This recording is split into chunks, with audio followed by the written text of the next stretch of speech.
James O'Keefe is back with a new leak this time, or not necessarily a leak, but an undercover interview from a Department of Defense branch chief who says that he is going to resist Donald Trump and Hegseth. And, guys, I think this guy's going to go to jail. I don't know for sure, but going on camera, talking it up to people in public about your DoD work at a time when, other big news, Tulsi Gabbard says she has referred leakers for criminal prosecution. And we just heard from Secretary Kristi Noem in an interview that I done with her that she is having DHS polygraph people to weed out corruption. Then I see this story from James O'Keefe and I say, James, I think this guy might be investigated for criminal activity. Because while he's saying this stuff in public, the question is, what is he doing in private within the DoD to undermine the Trump administration? Then we're getting rumors that Elon Musk is leaving Doge. Now, some people are saying, yeah, he's literally just leaving. So his time is up. Others are saying he got into a screaming match, WWE style, and this is the end. I never believe the salacious stuff because it's just, life is boring. It's never that crazy. But, maybe, I guess. So we'll talk about that, plus the rise of dark woke. Have you guys heard of dark woke? The Democrats are trying a new strategy where they're insufferable and they act like children, and they're calling it dark woke. You tried it with Dark Brandon. It's stupid. They don't understand what authenticity is. They think swearing on TV makes them seem authentic. No, it just makes you seem ignorant. But sure. We'll talk about all that. Before we do, my friends, we've got a great sponsor. We've got shopbeam.com. This stuff will help you sleep. You want to go to shopbeam, BEAM.com/Tim Pool. Use promo code Tim Pool. You get 35% off. Some of the team here at Timcast have been using Beam Dream lately. We actually have them in the... I was telling Phil he should try it out too. Especially Beam Dreams Hot Chocolate. And since adding it to their nightly routine, a bunch of the crew has noticed they're getting way better sleep.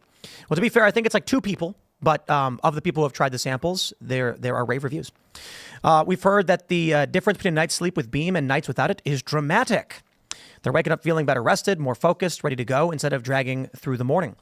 Let's be real. Keeping up with the news, the show, and everything else can be a lot. It's not always easy to shut your brain off at night.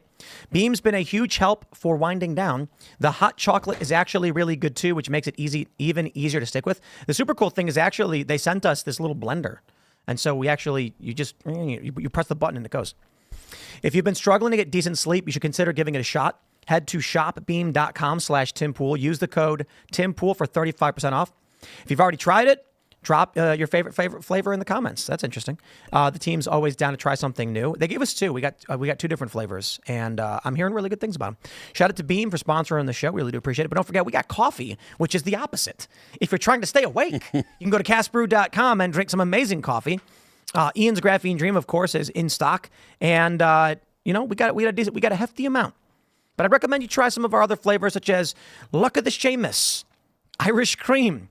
If you'd like, what it really is? I think the bags are the best part. We put a lot into the design of the bags. I really want to point out this Graphene Dream for a second, Tim. It is low acidity, and I am getting a cut of the profits, full disclosure, but I think it's fantastic. If you ever feel like your stomach is coffee's a little too much, but you still love the caffeine, try a low acidity blend, and this is our lowest acidity at Casper.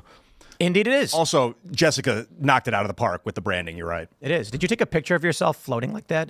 That's from a Castle movie we did. Oh, yeah. right. I You was were meditating floating out front. And then, Indeed. I think Wesley. All right, my friends, don't forget, also go to timcast.com, join our Discord server because the Culture War Live is coming. May 3rd, Saturday, I believe Saturday nights in D.C., and we've got Will Chamberlain and the liberal Pisco Litti will be debating the legal issue of Abrego Garcia as well as Trump's deportation efforts. But not just them. Alex Stein will be there. And so will you. And you as members can actually join the debate on camera, on stage with us. And I think there may be like 2 tickets left. So if you go to timcast.com, click join us. You got to download Discord, get involved in the community, and the link is still there. We may be sold out, but I believe before the show started, there was a couple tickets left. So also don't forget to smash the like button, share the show with everyone you know. Joining us tonight to talk about this and so much more is 5 times August. Hi, thanks for having me. Who are you? What do you do?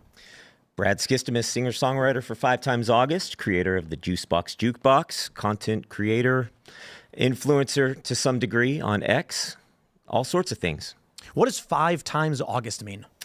That name came from my birthday, needing a band name, August 5th. So I was 18 at the time when I started, and I was like, I can't go by Brad Skistimus. So I was like, August 5th, 5 times August. That sounds cool. And you performed for us, actually, in the green room. I did. So he showed up, and we were like, no, you're not allowed to sit down. We handed him a guitar and said, play. And he was like, yes. And everyone was impressed. So if you go to rumble.com/Timcast IRL, that green room episode is for members only. Use promo code TIM10, and you can listen. It is really, really incredible. Incredible music. Yeah, it's really good stuff. You got it. Dude, it's stunning, Brad. It is really good, man. I didn't know. I wasn't super familiar with your work in the early aughts, I guess you would say, 2007, 8, 9, and really until more recently. And then we were listening to it at the Iowa caucus, and it's spectacular, dude. I could use much more profanity to describe how awesome it is. Well, go for it. Fucking epic, dude. Thank you. Really, really good. And you know that it's true because look at the way this man is dressed. And he must be a rock star or something. He's like, I'm going to wear my rainbow suit. I just want to point out real quick, this is Ian Crossland. And as much as he's dressed like a lunatic, the actual rock star is over here. True. Well, I'm surrounded by rock stars. It's kind of fascinating. Phil Labonte. Hello, everybody. My name is Phil Labonte. I'm the lead singer of the heavy metal band All That Remains. I'm an anti-communist and a counter-revolutionary. Let's get into it. And Ian Crossland is. Oh, yeah. And the last thing I was going to say is it's hard to describe music without someone actually being able to listen to the song. It's like trying to describe a piece of food that someone's not tasting. So 5timesaugust.com. Is that the website? Yeah, Dude, check it out. Let's jump into this first story. It's breaking news from James O'Keefe, draining the deep state. Yo, this is crazy. DoD branch chief calls President Trump illegitimate, vows to resist him, everything he does, claims Pete Hegseth is, quote, insanely young and unfit to lead. Nobody I know should be the Secretary of Defense. Quote, the same guy who tried to overthrow an election is just like truly setting us down a path of dictatorship. I think they don't care who they hurt, referring to Trump's administration. Now, we will get into the next bit of the story, but the reason why this one is so important is that you have this story. Tulsi Gabbard says she referred intelligence officials to DOJ over leaks. Then James O'Keefe drops this. I think this guy's going to get investigated. Let's play the clip. It's the same guy who tried to overthrow an election. He's just like truly setting us down a path of dictatorship. He's illegitimate. He's terribly immoral, breaking every norm. We're going to resist him. Everything he does. James O'Keefe here in Arlington, Virginia, in front of the Pentagon. The branch chief inside the Pentagon saying on hidden camera he's going to resist against Trump and Hegseth. Now, since President Trump was elected and assigned Pete Hegseth as Secretary of Defense, the DoD has faced a number of leaks in the past few months from employees inside the Pentagon. There's some type of deep state forces that want to make sure you don't stay there. They've come after me from day one, just like they've come after President Trump. I mean, I've gotten a fraction of what President Trump got in that first term. The Secretary of Defense, Pete Hegseth, has been going on media interviews expressing that there are people within the Pentagon who want to resist the president and hurt his policies. I know exactly why I'm here, to rip out the insidious ideologies and not compromise and not back down, to reestablish standards and accountability. Nicholas Terza, a branch chief within the DoD, expressed dissatisfaction with his new boss, Secretary of Defense Pete Hegseth, claiming he is too young for the job. So I'm assuming that your boss isn't Pete Hegseth then. Ultimately, he is my boss. Okay. But this is insane. I actually know Pete Hegseth. You do? Like personally? But this is so crazy. Like, that's not a good reflection on me. That's a bad reflection on Trump. Like, nobody I know should be the Secretary of Defense. Oh, no. That's a weird thing to say because I would ask, like, why? You're like, I know Kash Patel. I would never say no one I know should be running the FBI. Like, well, I don't know. I actually know a lot of veterans and security experts and law enforcement. That's like a weird thing to say. I do want to add this real quick to this. This is a clip from the interview I had with Kristi Noem that I think is pertinent to the Tulsi Gabbard and DOD leak story. Check this out. And one thing that, in Homeland Security that we've been doing is we're polygraphing everybody.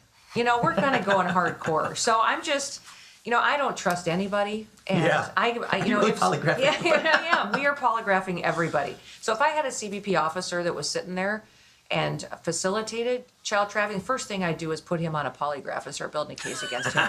So we've done that with people on our executive offices, heading up our biggest agencies, in our communications department. We've had all these leaks going on. We've polygraphed those individuals. If we think somebody is not on Team America, then, I want to find out if you really understand that you're working for the people of this country. I love it. So nobody's done that before, but if I have the authority to do it, I'm going to do it to make sure the deep state exists. Oh, yeah. And I would say 10 years ago, you could have told me You know, I would have been skeptical on that and thought, you know, everybody's kind of seeing shadows. Boy, if anything has proven to me that it does, and that there are people embedded in this government, and that there are people that are facilitating crimes and criminal activity, I know that there are. And so we're going to make sure that we're doing all we can to clean house and get people out of here that would facilitate something as horrific as that. This is actually a really interesting turn of events for me, because it was just yesterday that I spoke with Christine Ohm, and she said, we've got people, the deep state is real, they're entrenched. She's specifically referring to guys like this, that James O'Keefe then, I believe just at 6:46 p.m., publishes this video. So while I have Christine Ohm literally saying we are trying to weed out these people through the DHS, you've got the DoD at the same time, there's the evidence. She was right the whole time, and they're polygraphing these people. By the way, we should get a polygraph for this office. That'd be hell yeah. Sure. And so she claimed that it's the people that are doing illegal things, and that's a big problem. And I agree, but I think a lot of people leaking classified information is illegal. I think a lot of these people are doing legal things, but they're doing evil. And that's a big moral conversation about what's good, what's evil. We have religion and you know, social mores to kind of dictate that. But people that use the law for evil are just as dangerous, if not more dangerous, than people that completely ignore the law. Maybe they're not quite that dangerous, more insidious. You know, you can create and control entire civilizations with evil lawfare if you're unopposed. So that's a big challenge, just to find out who in here is actually bent on. Oh man, it's just these two perspectives about what's going to destroy the world. Is it him or is it me? No, it's actually simple. The American people have elected an administration, support the administration. Trump's approval ratings within the margin of error. And then you simply say, okay, I'm here to do my job for the American people. These people are ideologically driven, evil individuals who think they matter more than you. There's like a civil disobedience is your right as an American. And you know, but this isn't a civil thing. This guy's working for the military, the Department of Defense. So he's no longer a civilian. He's in, and you're not really supposed to disobey your military. Let me show you something real quick, Ian. I tweeted this earlier, and I think you made a point that warrants bringing this up. The top post on Change My View on Reddit is American conservatism is objectively a dangerous ideology, and those associated with it do not deserve a platform. Conservatism is undeniably a dangerous ideology. It seeks to fundamentally destroy and undermine democracy, targets minorities, has led to authoritarian regimes. At this point, who cares what else they said? Is the point not obvious to you, Ian? What point exactly? This individual who thinks conservatives are evil and destroying democracy and leading to authoritarianism has decided that authoritarianism and the end of democracy are the means by which you stop conservatives. Oh, it's totally staring into the abyss. That kind of mentality. It's not staring into the abyss. You become the demon you hate so They're much. not fighting monsters. They think they are. Well, then they're psychopaths. And so what would you, if you've got a guy and he's in the military and he's armed and he's sent on a mission and they say, this guy right here is kidnapped a bunch of women. We need to rescue them. They're American citizens. And he says, okay, we call that a warrior. What if that guy with the weapon was diseased, drugged up and out of his mind and running around shooting at random people? We'd say that's a crazy person or a deranged lunatic. That's how I would describe these people. They're on no mission. They're not going after any bad guys. They are seeking to undermine the popular will of the people. But I think the concern that they're having, and I've thought of this a lot, is people did vote for Trump and they gave him the mandate. That doesn't mean they support carte blanche everything this guy's going to do from here on forward. No, it means that the polls right now show largely he has general support across the board. His approval ratings in aggregate are within the margin of error, or I should say about a point below the margin of error. He's sitting in aggregate RCP about -4, which is give or take, you know, it's like 20 points higher than where Biden was, or not 20, but 10 points higher. So right now, especially on immigration, Trump has and that's the principal issue. Trump largely has the favor of the American people. But why is it then that these deep state people are undermining these individuals before they've even started their jobs? I don't know. I think, what were you going to say? I'm wondering if when this guy says something like the same guy who tried to overthrow an election and he's having this one-on-one conversation with this person, if he really means that narrative, because obviously a lot of people don't believe in that narrative. And so when he's having do these people behind the curtain sincerely convince themselves of these narratives and then they have to commit to it even in these settings to keep it going? Does that make sense? You know what I'm saying? Oh, yeah. Yeah, it's believing your own lie kind of thing. You have to get to the point where you become so entrenched. It's either that or they're just brainwashed by the mass media and they don't question. You know, I have a really good example of something inane that I think represents even today the culture war. Me and the Boonies homies were joking about launching a skateboard. Like, what are our new graphics going to be? And then I said, I got an idea. Let's make a skateboard that's just white with black bold text saying "Don't be gay." And then everybody laughed because I'm joking, right? And I laughed and I was like, to be fair, like we'd probably sell out of those. It would sell like hotcakes. Indeed. The joke is the left has a meme that says "Be gay, do crime," and so my inversion of their joke is "Don't be gay." Now here's the thing. One of the guys, I'm not going to call him out, but he was like, I don't know, man, people are going to get real mad at us for something like that. And then I was like, why are they allowed to say "Be gay, do crime," and we can't say "Don't be gay"? This is the world we live in even to this day. People are walking on eggshells around these lunatics. It's a joke. We're not literally insulting gay people. It's meant to be an inversion of the left's meme. But there are genuinely people who are concerned. You have to be in that world. Even to this day, it is a cult. Mm-hmm. And people fear the cult because they're violent. So you take a look at religious groups. You take a look at, we'll give two examples. You've got Scientology, you've got Islam. There are a lot of people that have talked about how if you're a Scientologist and you speak ill of them, then they come and they do bad things to you. I don't really know a lot about like what they do, but you guys have heard stories. I was just about to make a video about, because they hired me one time, and I'm going to talk some crap about Scientology. They hired me in 2007, me and my girlfriend. Awesome. They cast us. We were cast to play married couple, and we went to there and we said we've been married for 5 years or whatever. For what? For what? For Scientology, so that they could show people the right to marriage. It was one of their tenets, the right to marriage. They had us lie to promote marriage. Crazy religion. Just not so we don't get off point, but then you also have Islam, where you've had people who drew pictures of Muhammad get killed. News organizations don't show Muhammad. South Park did a really great example of this. An episode of South Park depicted Jesus, Muhammad, and I can't remember who else. Do you guys remember? It was like 3 people. Buddha? Yes. Maybe. And then later on, like 10 years later, they had already depicted Muhammad in the show, but after the Charlie Hebdo incident, they wanted to bring Muhammad back on the show, and Comedy Central would not let them. So they censored the whole thing. And then when Stan was doing his monologue about what he learned, they just bleeped the whole thing out. Didn't they want to put Muhammad in a bear costume and tell people that it was Muhammad in the bear costume? Oh yeah. But they weren't allowed. They wouldn't allow them to show the bear costume that Muhammad was in. Yeah. Yep. And so that's the point. Even to this day, people are still scared of this cult faction, and it's not necessarily because they have the political power to crush you. Right now, Trump has the establishment power.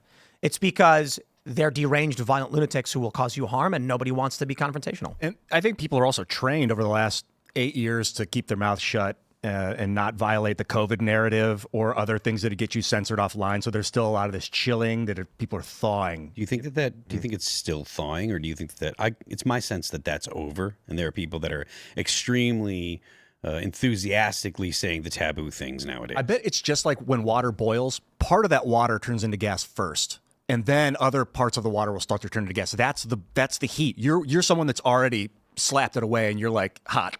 But some people are still warming up and getting out of that state of mind. Let's jump to this next story from Newsweek. Carrying on this train of thought, Tulsi Gabbard says she referred intelligence officials to the DOJ over leaks. Director of National Intelligence Tulsi Gabbard says she's referred 2 intelligence community professionals to the DOJ over leaks from the Justice Department.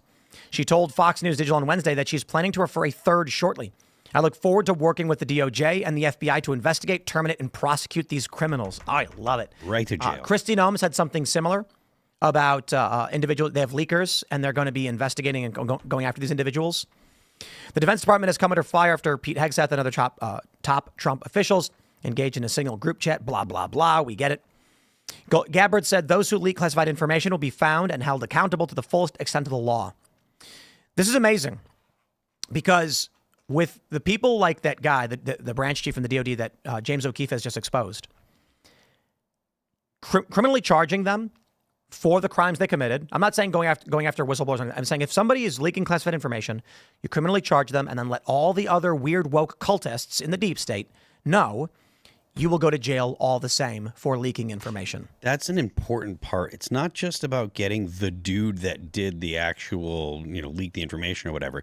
It's about making it clear to other people that might decide, oh, I'm going to take on Trump and I'm going to resist, thinking that it's, 2017 or 2018. This is a different administration. And this administration will prosecute you if you break the law. We will put you in jail. And the evidence is they're prosecuting people and putting them in jail, or at the very least, they're finding those people and firing them at the minimum. But I would like to see prison time. We were talking in the green room. That's all I'm waiting for. Yeah, that's what we were like. Where's Kash Patel? Where are these? Why are these people so quiet? And 3 months. I think that they're in there rooting out the leakers right now. There's a lot of turnover and remember Homunculus. Remember Dan Bongino tweeted about this maybe a month ago. He said, "Look, I know there are people that are saying, hey, where's the results? Where's the results? Remember, just because you're not seeing it on the internet doesn't mean it's not happening.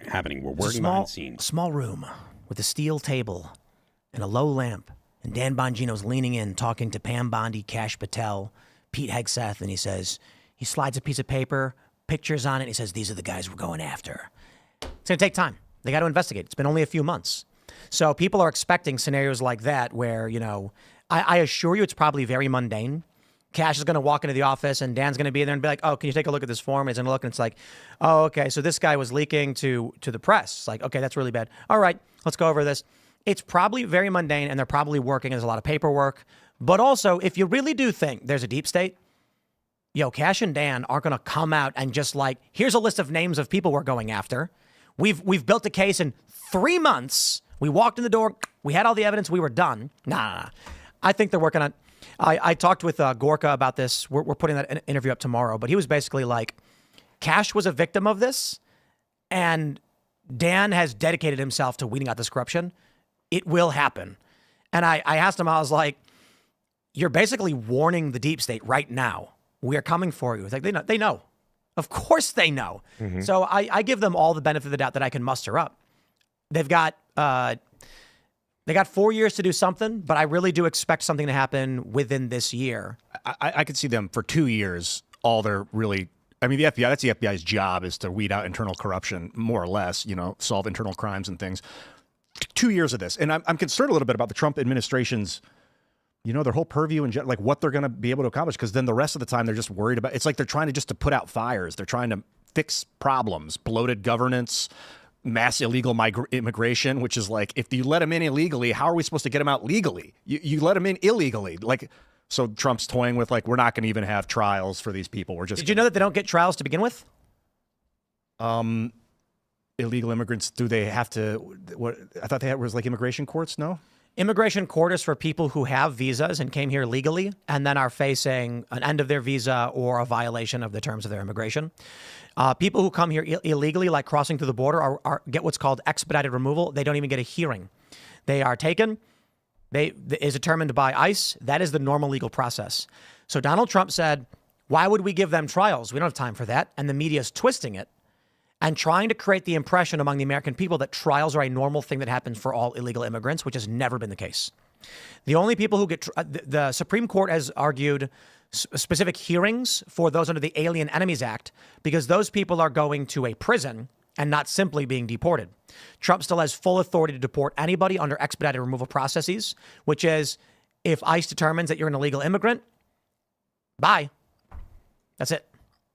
Man, if they hadn't all been let in illegally, I'd be much more obsessed with doing illegal extradition, whatever you want to call it. Illegal extradition? No, legally getting them out through some legal process. Technically it is, but one guy to go, they're a terrorist organization. Now trust me. Now get out of the country.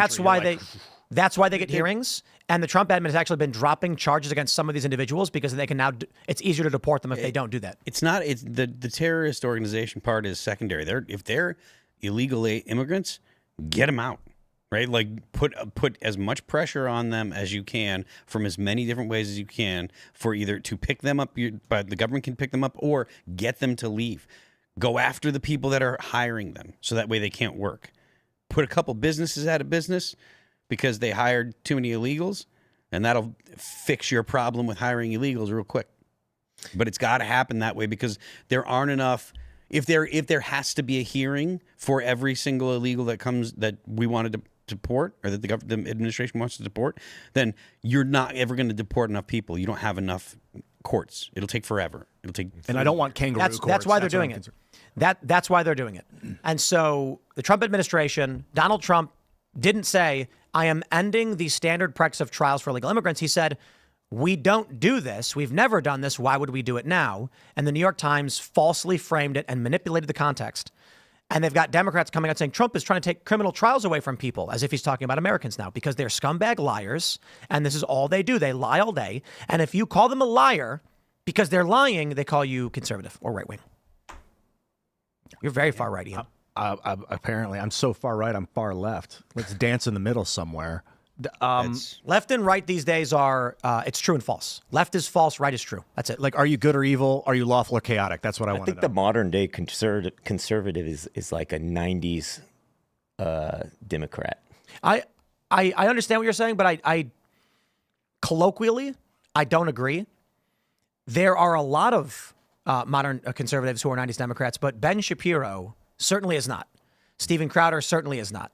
Those guys have some of the biggest platforms in conservative media, and they are staunch conservatives. I think the narrative of the 90s Democrat is largely because of Trump. But if you were to look at the right, the quote unquote right, and try and figure out what brings them together, how is Jimmy Dore far right? I'm not kidding. They call the leftists call him alt right and far right. Mm-hmm. The dude's a literal socialist. He advocates for socialist policy.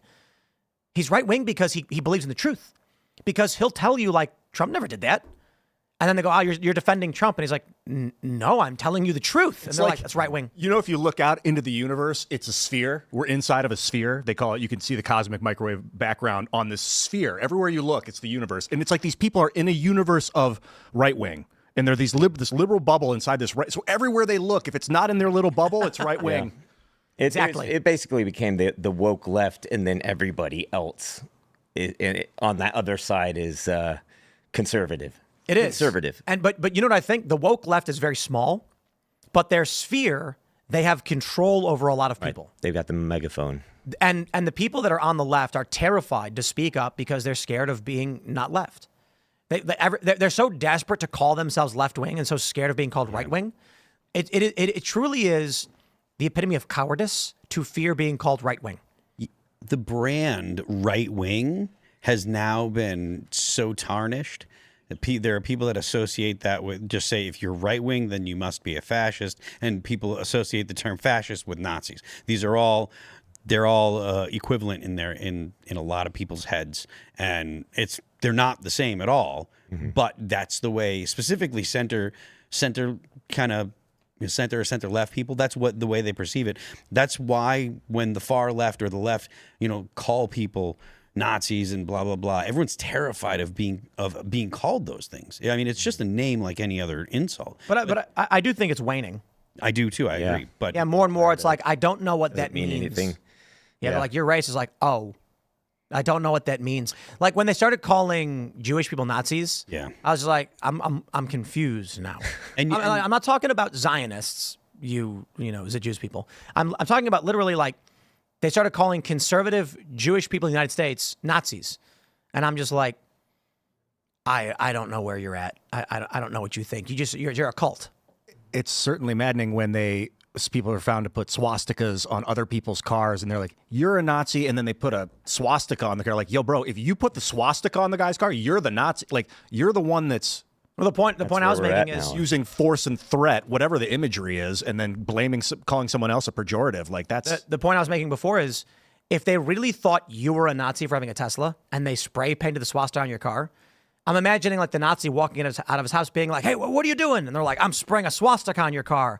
And the Nazi goes, oh, thank you. I didn't have the balls to do it. Oh, all right. No, thank you. I was going to get to it, but later, but I appreciate you doing it for me. Mm-hmm. So we'll do it better because that one looks like crap. Yeah. But Carl Benjamin made a great point. When I tweeted this, he said the implication in everything they do is that they know you are not a Nazi. And they're doing that to make you angry because you're not. They are basically saying, fall in line or we will other you. Yeah. Man, the like Zoomers nowadays, they don't care. They're not afraid of the word racist. They're not afraid of being called Nazi. They do not care at all. The power of those words is totally depleted when it comes to the younger generations. They don't care at all. I think Trump just stopped the war with Iran too. Like the Nazis weren't really into stopping wars. They were really about winning them all and taking as much land as they could. Nazis were definitely that's a part of fascism is being fairly militaristic. This so the reality we're in right now, the United States has been hijacked for 100 years by the global banking order, essentially 1913 Federal Reserve, and then mass illegal immigration. We're in a place where like the law paperwork isn't going to solve this problem. Unless you want to say gold's worth $60,000 an ounce, which you guys mentioned last night. Like, so what do you think? Do you think Trump should just wartime powers, emergencies, mass deportation, get him out? It's unprecedented, man. It's never happened before. This is a new thing because Abe Lincoln, very limited in scope, and there was a different planet back then. Wait, 20 million illegal immigrants. What are you talking about? Abe Lincoln suspending habeas corpus was that wasn't the only thing he did. He did a lot more than that. He was also literally in a physical war, overseeing a physical war at the time locally. No. Which, he was leading the North in the Civil War. Before the Abraham Lincoln was actually inaugurated, 7 states seceded from the Union. And then Union troops were in Fort Sumter in South Carolina, and they said, Union troops, evacuate, and the Union refused. So he came in, and under his leadership, a war began. He started the war. He wasn't. He attacked them because they were trying to leave. No. They attacked the Union. The Union troops were in Fort Sumter, claiming it is their federal base, and South Carolina said it's our territory and leave. So the South. Actually, I don't think we know who fired the first shots. It's kind of like I'm not touching you. I'm not touching you. Like that's what the North was doing. My point is, Abraham Lincoln wasn't facing bullets flying and chaos until he decided. Like it takes two to tango. And I don't think it's fair to say the Union or the South necessarily started the conflict. I know some people are going to have their perspectives. My point is that the actions he took were not based upon bullets flying until he took actions which resulted in bullets flying. So you could say that refusing to leave Fort Sumter initiated conflict, or because we don't know who actually fired the first shot. Then you had the Battle of Bull Run. The point is that dude did a lot of stuff, and basically everything he did was unprecedented and unconstitutional. With Trump with his wartime power thing, it's. I thought that the cartels were like a foreign terrorist organization, insurgency in the country. Like we should, militarily defend against it if we need to, because they've been attacking us with drugs and human trafficking, fentanyl, running kids across the border for sale, and other horrible things. I don't know, but this is what I've heard. So and the war in Ukraine, technically we're not at war, but you could consider our country at war since we've been funding this war in Ukraine. We're at war. We have been at war since the Ukraine thing kicked off. And since we've been funding it.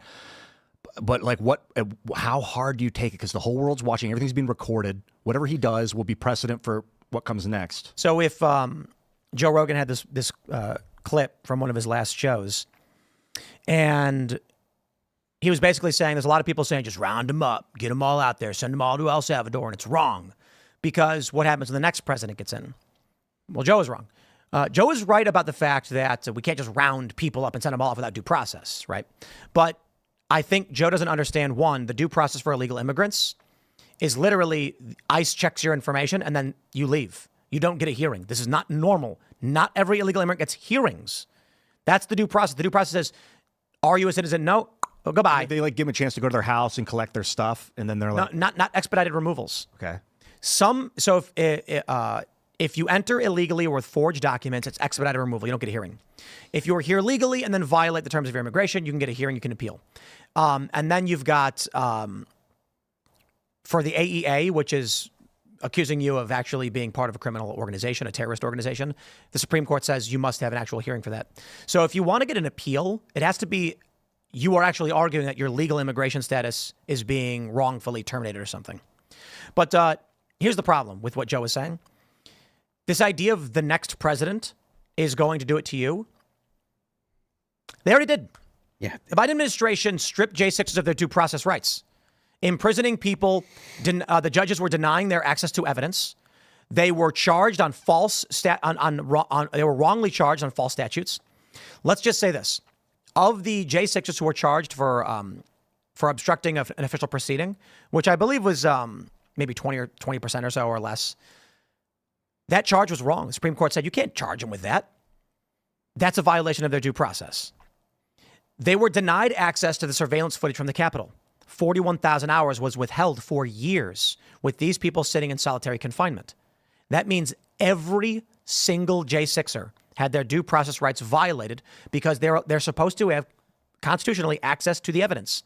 And it was denied to them until the Republicans got in and gave the tapes to Tucker Carlson. Then they were able to give the evidence. So the Biden administration has, the Democrats can and will violate your rights the moment they get power. So the question is, what is the Trump administration going to do right now? And it looks like they're going after leakers, and I'm hoping Cash and Dan actually do their jobs. But let's jump to this next story from Politico. Doge loses its biggest advocate as Musk exits Washington. I don't know if I believe it. Elon Musk claimed that his job in Washington is mostly done, may calm Tesla shareholders, but his departure could snap the Doge of its disruptive energy, even as it continues to make major cuts to the federal workforce. In an effort to reassure rattled Tesla shareholders after a bruising first quarter, Musk told investors this week that his round-the-clock involvement in Doge will soon be scaled back to just a day or two per week. But the message to the markets was clear. Musk is refocusing on his companies. He's doing the math. So he's a special government employee, which means he's allowed to work 130 days a year. So he's already put in 90. He's got like 40 more days he's actually allowed to work. So that's what he's doing. He's spreading out those days over the next year. He's going to come in once a week, check things out. How many days? 130. We're on what, day 92, 93? If he officially started on the 20th of January, yeah, just about that. I didn't do the math exactly. Yeah. But he knows he's coming up on. Well, we've already passed the first 100 days, and if he's worked since Trump has been in office, he's definitely passed the first 100 days. Okay. But, it makes sense that now he's stepping. I thought that the whole time I've been like, it's 94 days. 94 days? Okay. Yeah, we're at 94, and Elon started almost immediately. So he's still got a couple months. Yeah, he's got about another 30 days to work, so he's going to spread that out. He's been saying that like May is when he was planning on leaving anyways. So it's close. It's around the time that he's been talking about leaving. So he wasn't going to be there for, extended periods of time. I don't know how he takes care of all those kids. I don't think he does. Someone else. Perhaps. I don't think that's going on right now. I'm like, I got one. Yeah. And my wife is working extremely hard. And I'm working 10 hours a day, but I'm helping with what I can. How do you do more than one at a time? I mean, maybe once the first one's a little bit older and can help with the other one. Yeah. But Elon's got 14 known kids. 14 kids now? I think it's 14. He's got a lot of nannies, and he's also like, the mothers take care of the kids. He doesn't like Grimes takes care of the kids that Elon has, if I understand, except for X. Elon's. One of the mothers is an executive at Neuralink, I believe. Yeah. And she's in Texas with him. Then there's the random other ones. I got to say, as much as I do appreciate the tech work that he does, the Doge work that he does, we'll do a compliment sandwich here. Elon's SpaceX is fantastic. This work is transformative and it's great for humanity.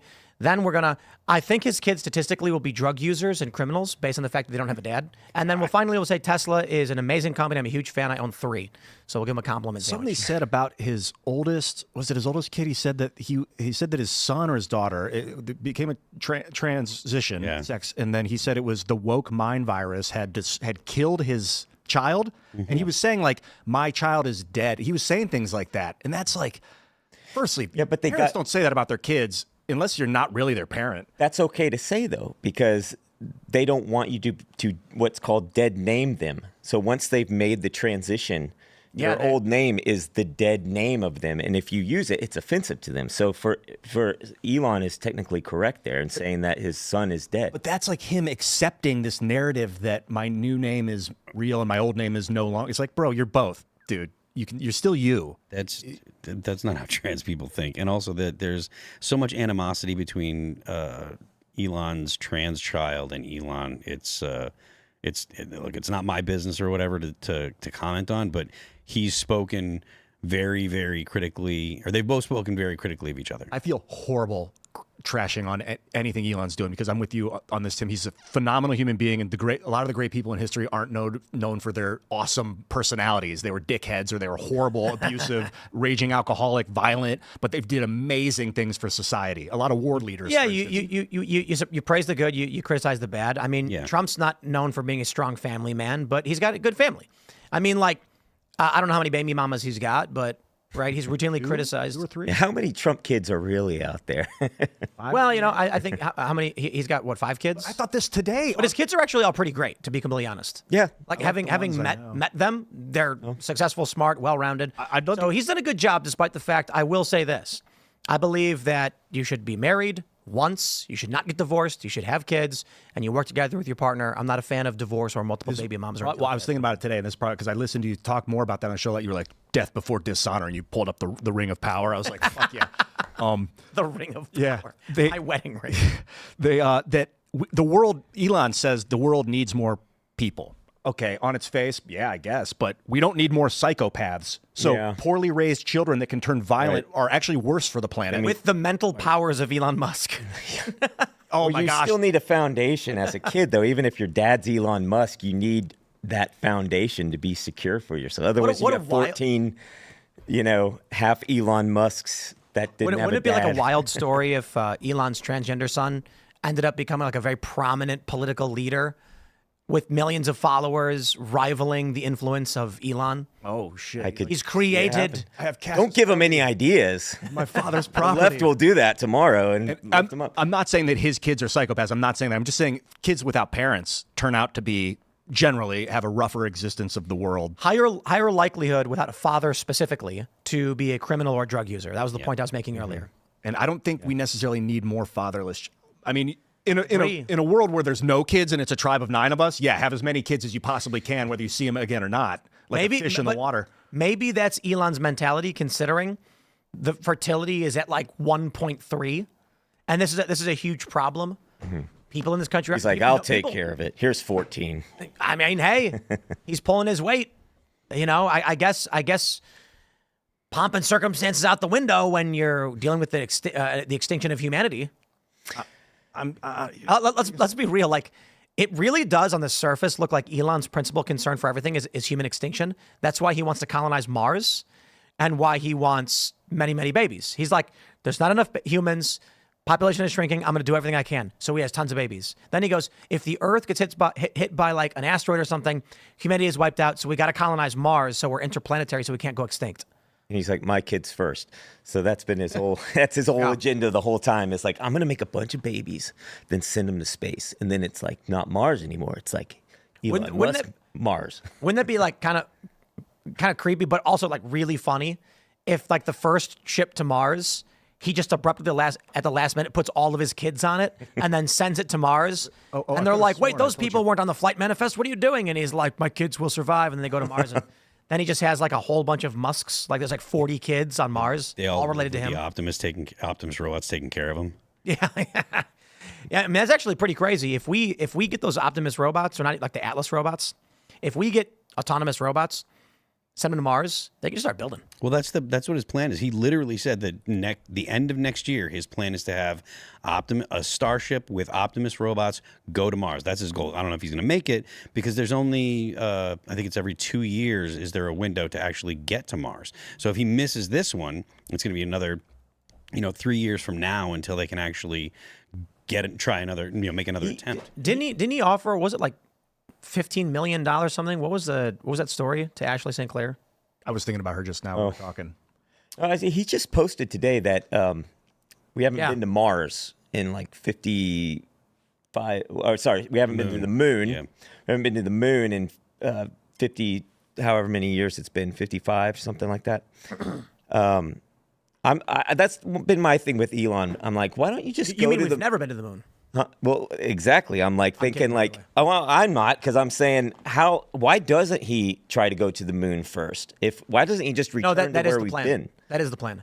The plan is to establish a base on the moon, which is the launching point for the trips to Mars. That'd be cool, because we can build a space elevator on the moon first, according to Michael Lane, who runs Liftport, who's been working on a space elevator for 15 years out of NASA. he said that the lunar gravity is so much lower that you can actually get a geosynchronous orbital platform up there and get a tether down to the lunar surface. So, and then what happens is, like, here's the moon, here's the Earth, and there's a tether, but the tether isn't connected to the Earth. So as the moon spins around, there's this gigantic 30 foot wide cable that just swings at like 500 miles an hour, just slamming into everything and just ripping it to shreds and destroying it. Sick. The lunar tether? Yeah, you Yeah. don't want to get snapped by that thing. They've been working I don't on know what how materials. this elevator actually would work. It would be like a platform with it's more complex than this, but you could look up space elevator to get a good look. And then literally a tether down to a base station where it's tethered and because it's held in space. It would actually be like a relatively small cable. Or a series of cables. I kind of envision like 60 different cables with 60 different elevators all going up Is and the down at platform like moving 1,000 miles an hour through the once. atmosphere? It's moving at exactly the same speed. They call it geosynchronous because it's at the same speed of the rotation of the planet. So basically, it's just floating. Exactly. And you just like, do you take a ship up to it? Yeah, an elevator of some sort. You But, like, could use ballast. It's connected to the Earth. Wouldn't it have to be moving faster to stay over the same spot? Probably, yeah. Moving at a different speed to maintain But is it orbital. connected Thank to you, the Phil. moon? Yeah.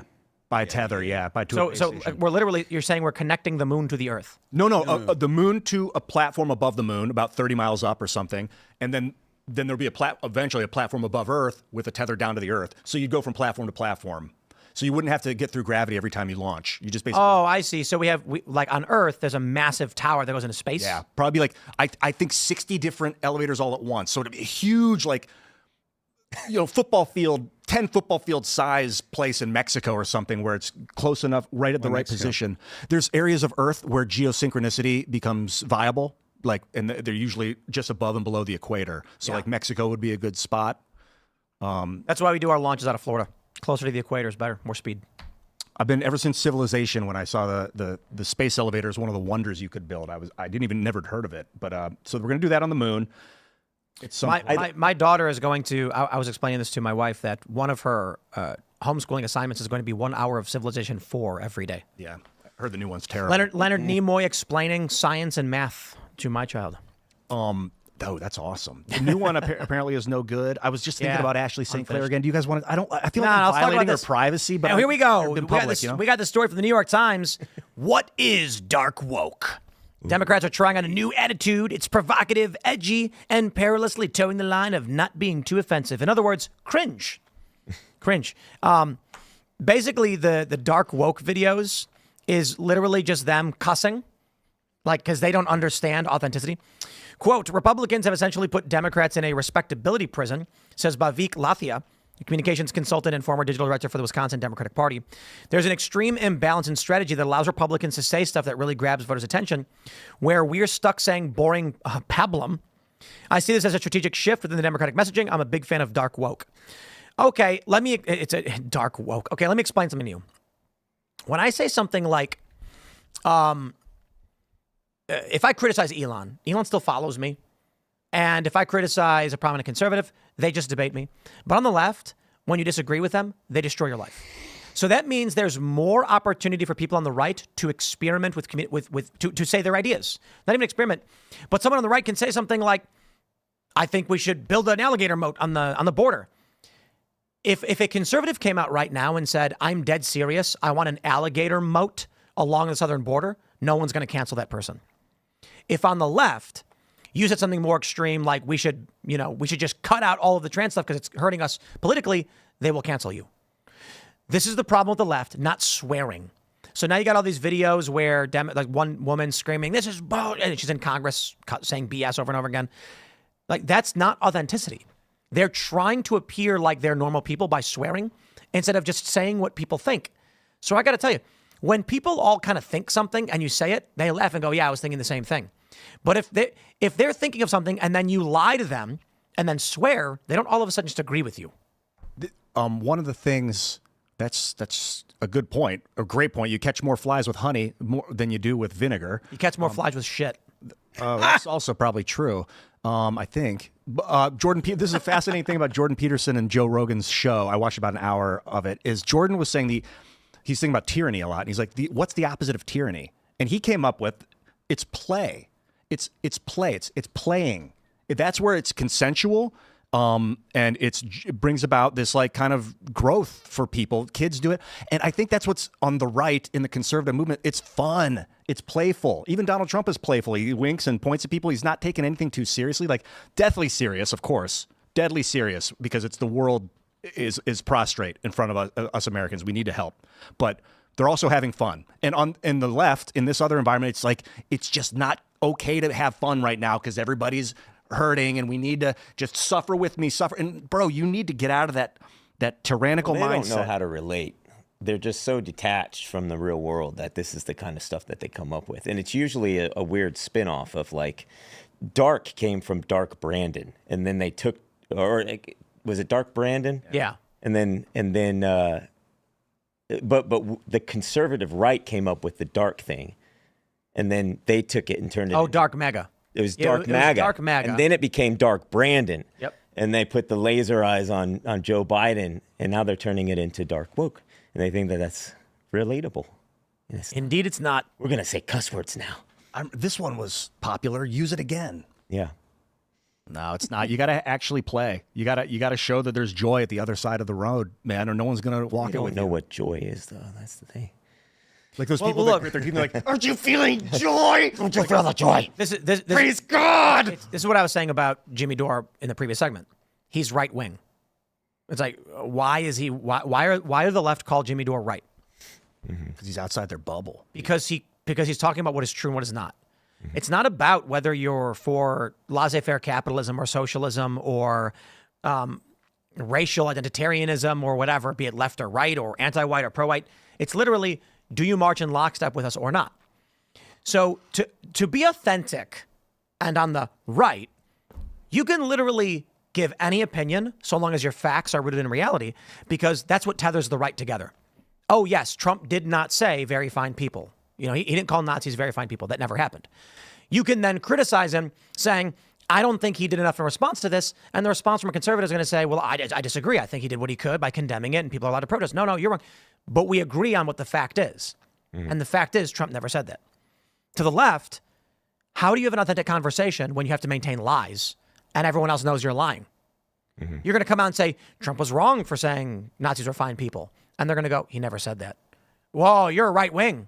Why are you defending Trump? And it's like, because this is not true.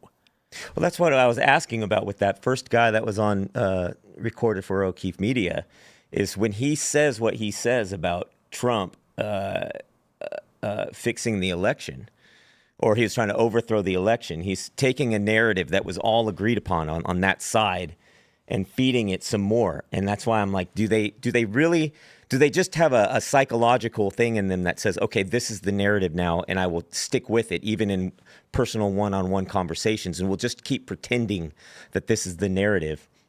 Or how does it get there? You know what I mean? I think that's it. That's it. They just slide into the narrative and go. My food from, so I'm going to defend anything they tell me to say. This guy's just trying to get laid.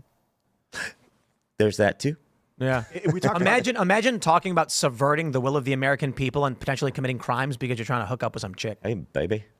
Yeah. Hey, that's the joke about James O'Keefe. We always bring up, it's like these guys think they're going to get some by going like, hey, you want to hear about some corporate malfeasance I'm involved in? Yeah. And no? I think it's like a form of, I don't know if psychopathy is the right word, psychopathy. It's a buzzword these days, you know, Jordan talking about psychopaths, but that he's just talking about Candace Owens and he's mad at her. We got to get into like states of psychopathy to do certain behaviors like wartime, war fighting. If you believe your neighborhood is going to be destroyed by some external tribe and they're going to kill everyone you know and you have to go fight them. That's ancient history, and you have to be the most ruthless, aggressive to stop it. And that is like, you got to switch your brain and be like, they're bad. What I am is good because it will preserve life. And that phenomenon still exists in humanity. And I think it's showing up in people like this. They're like, they create this narrative or narrative is foisted upon them. And then they think this good and evil binary, fight or flight. It's like it's a very primal. Yeah. Well, a lot of what happened and where we're at now with stuff like this is, you mentioned Jimmy Dore. He became right throughout COVID, and that Nazi narrative came out through COVID. It was hammered every day. If you don't adhere to the COVID narrative, then you are on that side. And that side turned into conservative right wing. And so I can tell you from going to so many rallies and events that were against those times, those events were filled with people from every side of the coin. And it was a mix of people. It wasn't a conservative right event. It was, Democrats, libertarians, right? We said we're coming together for a common cause. But the left is dictating who is, or in this context, the left is dictating who is and is not a right wing. And essentially, they're just saying that it's people that don't align with us, that don't follow our, whether it be the or liberal orthodoxy, like Tim talks about, or whether it's they don't follow the same kind of lockstep with the same kind of ideas and stuff. That's why you saw people at these rallies that were so very different, politically, from different backgrounds. It was just someone that stepped out of line. And so now Jimmy Dore steps out of line. So they say, you're other, you're outside of, you're not in our in-group anymore, so we'll call you all the names. But there's no substance to anything they're talking about.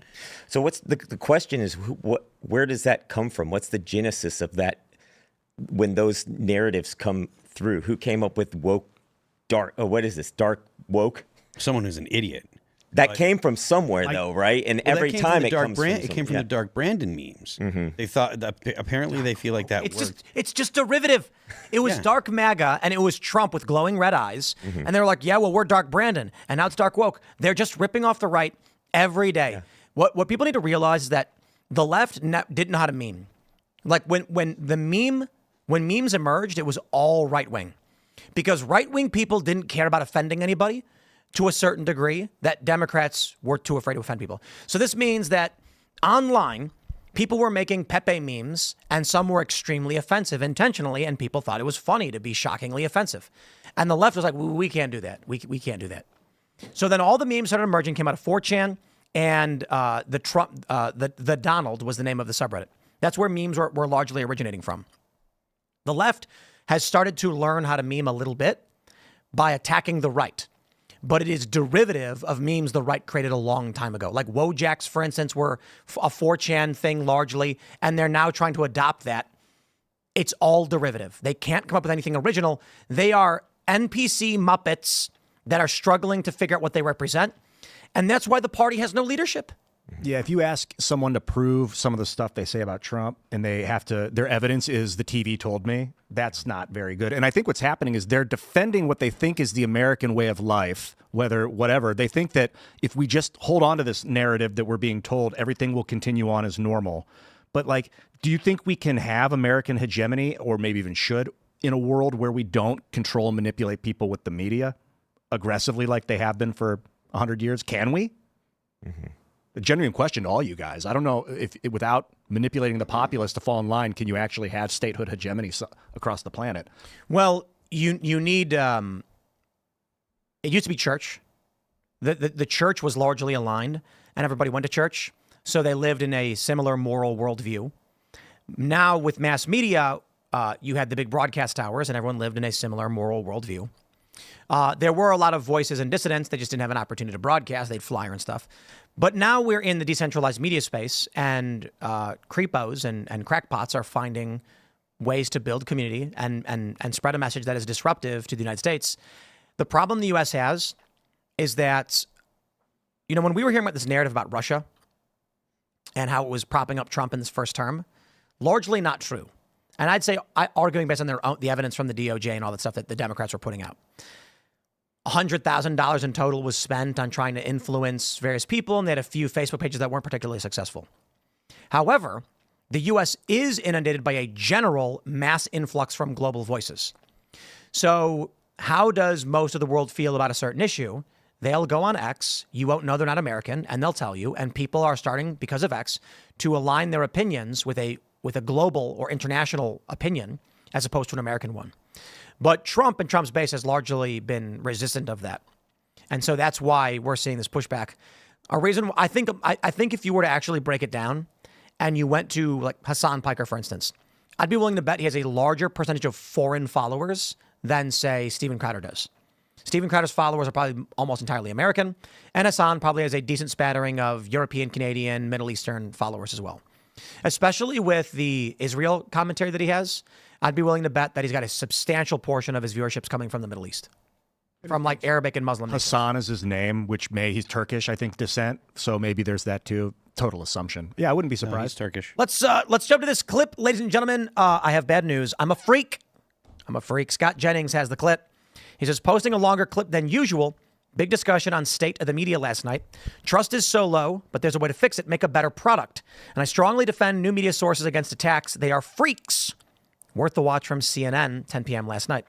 Well, normally I wouldn't want to watch CNN, but Jeff Jarvis, who I know, I would consider him to be an ideological driven individual, an activist masquerading as a journalist, is calling the White House press a freak show.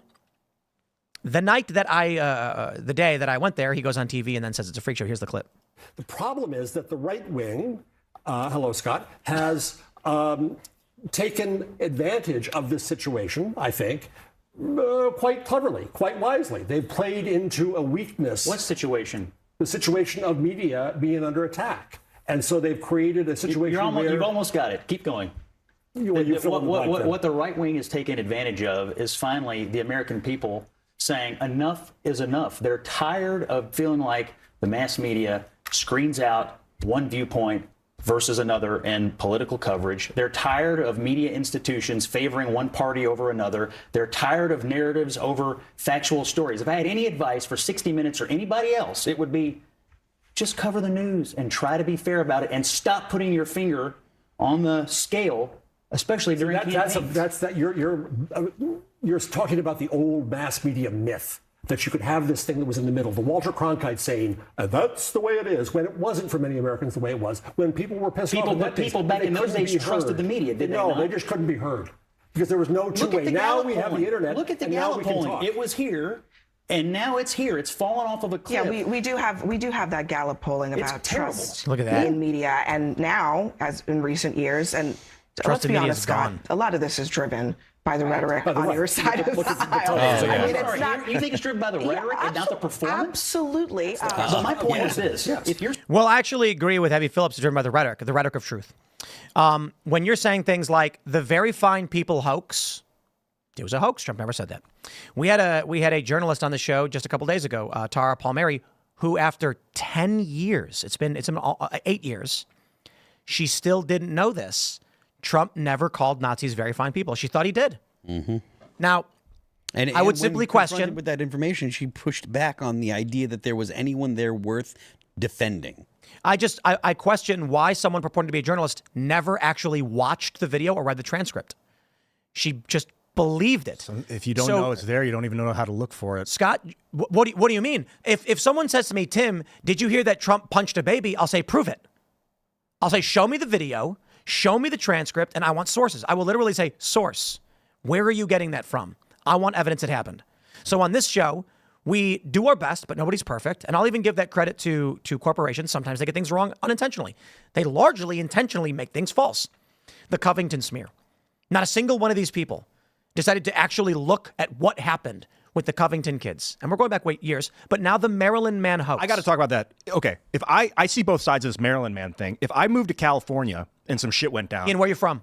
Ohio, but I'm from Maryland because I live in Maryland. You're not from Maryland. If someone asked me, where are you from? If I was in Germany and they're like, where are you from? I'd say Maryland. No, you wouldn't. Because that's where I came from. That's not true. Because I moved around so much, I would tell people I'm from LA when I lived in LA. When they would ask, where are you from? I'm from LA. I've been there 7 years. You are one of the rare people who does that. If I went to California and there was an article written and something happened and they were like, California man, something. Yeah, that's the meme. You can move to Florida. You're a Florida man. No. Dave, what's his name? Does that? No. So anyway, you're wrong. State of mind is they. No, it's not. You can write it up as such if I'm residing in there. If you're lying to people. Well, these people, this guy's an El Salvadorian, and they're intentionally trying to spin it like he's an American Maryland dude. That's the point. So they're intentionally lying. They're pushing a hoax. And Hassan Piker, did you know this? Hassan did not know the guy was from El Salvador. One of the most prominent leftist streamers speaking to millions of people, and in his mind, he saw CNN, he saw ABC, he saw these outlets, and he was like, "This guy's from Maryland. I can't believe Trump would deport him." I would be as mad at Trump as he was if I thought Trump took a guy from Maryland and send him to a foreign country. Should have But said that's not what happened. It should have said El Salvadorian man residing in Maryland. It should have said that. That's what the New York Times said today, and I said, thank you. Despite the fact that they're lying about everything else. So it's like the whole thing. They're like, we weren't lying. He was residing in Maryland, therefore Maryland man. I get it, but you're intentional. This was a thing about a guy that was deported to El Salvador, and he was El Salvadorian. You can't leave that out. Yeah, he was Trump with a heart twice as big.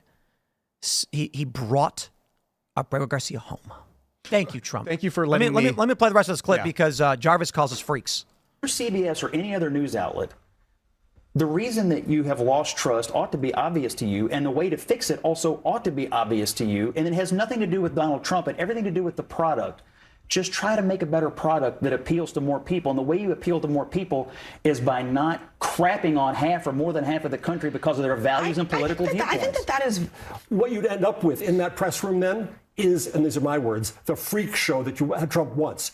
Trump tries to devalue media. Why should we value his freak show there? Leave it to the freaks. I think calling them freaks. Leave it to the freaks. I don't think there's any disagreement on that, by the way. I mean, he called these new media sources the freak show. They're not freaks. They have audiences. Some of them are. They have audiences, and there's a reason that they're thriving is because people are starved for information that they think they can trust. They're not freaks. They're filling a need in this country, in my opinion. Right. He said they're freaks. So why do these freaks have more viewership, more further reach? It's because that is the elitist disdain they have for each and every one of you.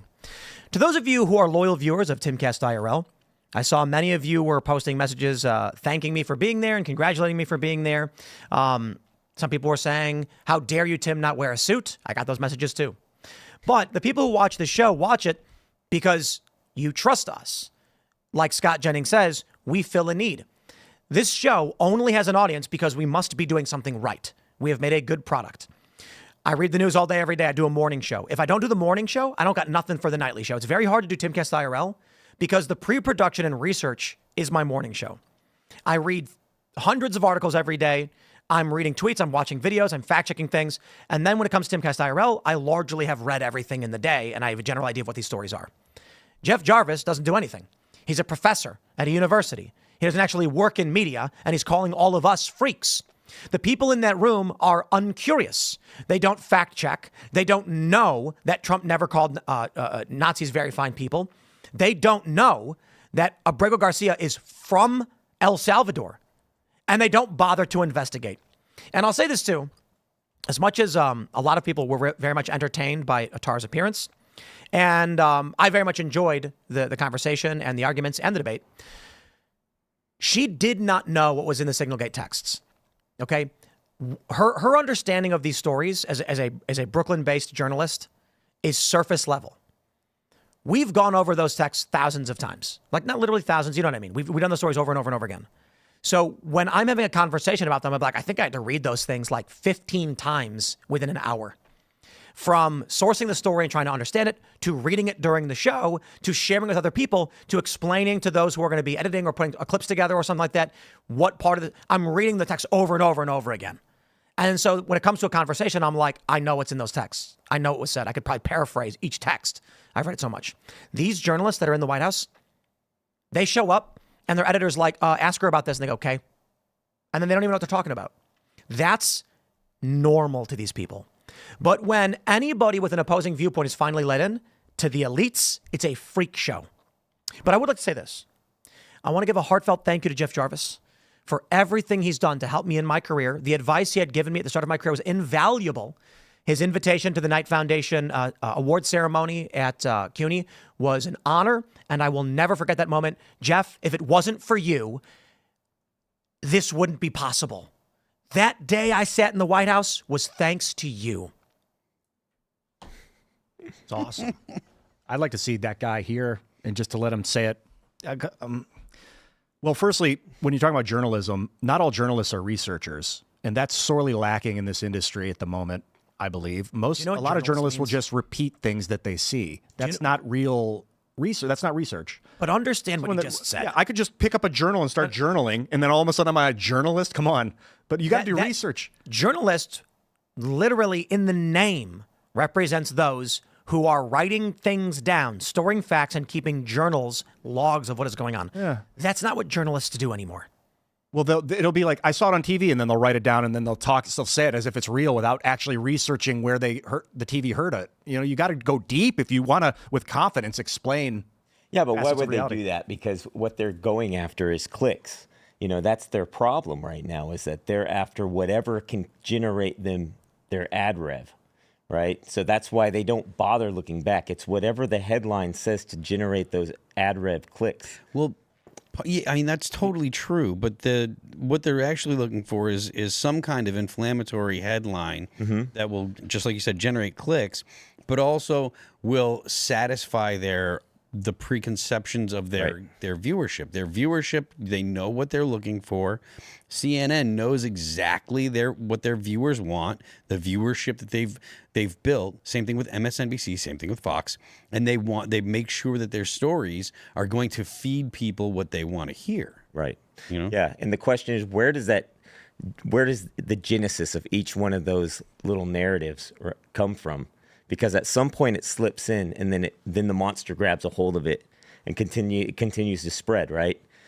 It's like, but even in this clip with this guy here, what we're watching is a little football match, right? We have one person on offense from the other side, and he put them in their place pretty good, but they have no willingness to say to themselves, you know what, maybe we did mess up a little bit along the way.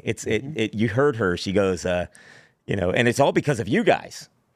And that's the problem every single time. It's never, nobody in the media is willing to do that, is to go, you know what, maybe. In their minds, they're thinking, if you would just shut up and let us lie, they'd have no choice but to watch. That's how they think. You know, there was a time when the narrative spread by the news, even Fox News included, it was all essentially the same narrative, right? Like the Iraq War, like going into the Iraq War, it was the same stuff from 2000 until probably 2008, 9. It was the same thing from basically every news channel. And now you got the people are in. That was when we were just being fed news until internet video, and now we're feeding it as well. And that's, I guess, the freaky part. Yeah, we're the media. This is media. YouTube's the biggest news media channel in the world. So let's stop talking about people who can't get any ratings and talk about people who do. We got this tweet from the Vigilant Fox. Jordan Peterson just dropped a chilling warning. Psychopaths are taking over the right. Let me play this clip for you from the Joe Rogan Experience, where Jordan Peterson warns Pharisees, psychopaths. He's talking about Candace Owens, but listen to what he says. I think that virtualization has enabled the psychopaths. Without a doubt. Yeah, well, without a doubt. That's a terrible thing, because the psychopathic types, they're always the death of everything. Like I'm seeing this come up on the right now. So imagine this. I've been working on a new theory of political psychopathology, and I like it quite a lot. Is this where the term the woke right comes in? Yeah, well, Lindsay is pointing at that, but he hasn't got the diagnosis exactly right. So it isn't woke. That's not the issue. It's not exactly. I think he's one what level. they're talking about is like similar types of behavior. He is talking about that. Yeah, no. What he's pointing. Woke just lets you clarify in your head. Oh, it's like that. Yeah, but the problem is it's like Antifa. Yeah, absolutely. But the problem is that argument is predicated on the claim that the ideas are the problem, like the woke ideas, for example, on the right or the left. But that's not the problem. The problem is that 4 to 5% of the population, something like that, is cluster B, that's the DSM-5 terms, histrionic, narcissistic, antisocial, psychopathic, or they have dark tetrad traits, they're Machiavellian, they're sadistic. That's about 4%. Okay, so the question is, how do these people maneuver? And the answer is they go to where the power is, and they adopt those ideas, and they put themselves even on the forefront of that. Right. But the ideas are completely irrelevant. Right. All they're doing is they're the Pharisees. They're the modern version of the Pharisees. They're the people who use God's name in vain, right? As they proclaim moral virtue. Yes. Doesn't matter whether it's right or left or Christian or Jewish or Islam. They invade the idea space, and then they use those ideas as false weapons to advance their narcissistic advantage. Yes. And so then you have the problem, and the right's going to face this more and more, particularly because the left had to face it when they were in powers. Yes. How do you identify the psychopathic parasites, 4% of the population, who are clothed in your clothing and Right. waving your flags, Right. but who are only in it for narcissistic benefit? So the interesting thing is what he's describing has been described by many people going back like 10 years ago when we had conversations about the corporate press, that activists masquerading as journalists was the phrase that I used a long time ago. These are people who are politically motivated, and they are using the institutions of journalism to advance their political goals, exactly as Jordan Peterson describes. However, the issue I take with what he's doing is he's really just beefing with Candace Owens. Here's a tweet from a month ago where he said, Candace Owens is a true pharisaical pretender. She vociferously proclaims her devotion to Christ for no other reason than to elevate her perceived status. Her outrage is designed not to shout the truth from the rooftops, build bridges or make peace, but to subvert Christianity itself with its new force to her own purpose. She is literally using God's name in vain. There are few more unforgivable sins. Yeah, and I think what he's saying is if Candace were to make a post, and I was going to go through her stuff and look for a moment that maybe she did this, a post that's very full of vitriol, anger at someone, and then finish that text off with, and by the way, Christ is king. It's like, that's using the Lord's name in vain. Don't do evil and then exclaim God. Except she doesn't do that. Yeah, And that's why I wanted to go we through had her this stuff. conversation a while ago because Jordan Peterson, along with some other experts, dropped this report where they were like, look at the people who use Christ as king as a troll or whatever. And they included Jack Posobiec, but I don't think they accused Jack Posobiec of doing this. They said he was using it intentionally, but they accused Candace Owens of doing it. And I'm like, look, if you want to argue that she is like a cutthroat business person who's just trying to build a business, fine, but she's not doing that. I would argue that if he's referring to her as a powerful psychopath who is able to amass this massive platform and steal power or whatever, he's effectively arguing at the same time she's not stupid enough to fall into dumb traps like trolling people by saying Christ is king. I genuinely think she just believes it, and she tweets it on her posts. The issue I see here is that Jordan Peterson is veiling his anger with Candace Owens in some, we have to be mad at all the psychopaths on Joe Rogan to create this new narrative. And it's a part of, he appeared on Fox News saying something similar, where they've got this report that I've heard, I think Jack Posobiec was tweeting this, I should pull it up, that they're working with the Anti-Defamation League. And I tweeted, who are you talking about? Because if Jordan Peterson really is just mad at Candace Owens and believes she's a Pharisee, then I take issue with him going on Joe Rogan and saying, watch out for all these psychopaths who do these things. And I'm like, bro, you're literally just describing your tweet to Candace Owens. I think it's important to realize that every human has psychopathic tendency and potential to act without the concern of others, to do what you do may have collateral damage, harm others, and it just doesn't matter because you got to get it done. That's like wartime mentality. You can switch into a psychopathic mentality. It's okay. It doesn't make you an evil person. Sometimes people extol psychopathic behaviors and they're not evil. They just do it. And it's like, I need to know when I'm doing it personally. So I keep myself in check. And I think he's coming on being like, look, you guys have all the power right now. And do not let obsession with fame force you into something, start talking about something you're not interested in. And then all of a sudden now this is your big agenda. And now you're popular. Like you said, it's not about the what, it's about how people hijack the narrative for their own, what he said, narcissistic, which is where it's really about, me. And how can I get society to serve me? That behavior, we all got to keep ourselves in check. I don't have a great analysis of actually what Peterson's getting at, but I don't get the sense that it's just about Candace Owens. I think that he's speaking more broadly about the people that tend to be critical of Israel and stuff. But again, I don't have some kind of overarching theory as to what he's getting at. I just think that he's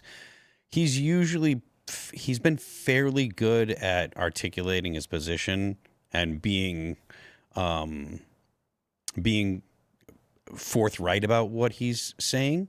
So I don't get the sense that he's kind of hiding behind just saying, talking about psychopaths meaning one specific person. I think he's probably thinking more broadly. He did bring up the Israel stuff anti-Semitism he brought up as like one of the modern like topics that are being latched onto by people that might be exhibiting psychopathic behaviors, and then they're running with that narrative, making a lot of money, building their own echo chamber. But that kind of led me astray in that I don't think he gets the Israel thing. If he thinks that people complaining about, Israel's military tactics, they didn't get too deep into what anti-Semitism even meant in that context, but he did bring that up. We should have him on. He said he wanted to come do the show. Cernovich took a quote from Aaron McIntyre, and it's a great point. He says, Peterson is correct that as the right gains momentum, the truly power-obsessed narcissists will move there. I wonder if there's a group of high-status liberals who have made that journey recently and are now trying to take that power. Quote from Aaron McIntyre. Got names of people that come to mind, but I don't know, Gavin. Well, I think that he's talking about the IDW people. Indeed he is. I was thinking of Chris Cuomo. Of course. No. Well, yeah, right. Indirectly, yes, well, absolutely. okay, so that Chris Cuomo is Chris Cuomo fits the description, but I think that they were specifically thinking of the actual IDW people. The question is largely, when did an individual shift their political views? So you have that woman, I forgot her name. Was it Lindy Lee or something? Is that the woman? Where she was like a Democrat fundraiser, and then after Trump lost, she immediately was like, I'm not a Democrat anymore. And now she got roasted by Wade Stotts on the Will Cain show, which was absolutely hilarious. But she's like a lifelong Democrat, and then said she voted for Kamala, and then afterwards. The criticism is there were people who were diehard, ride or die Democrat, liberals. Or how about this? He's probably referring to Eric Weinstein, who refused to endorse Trump, saying, oh, woe is me, I can't do it. Trump is so bad.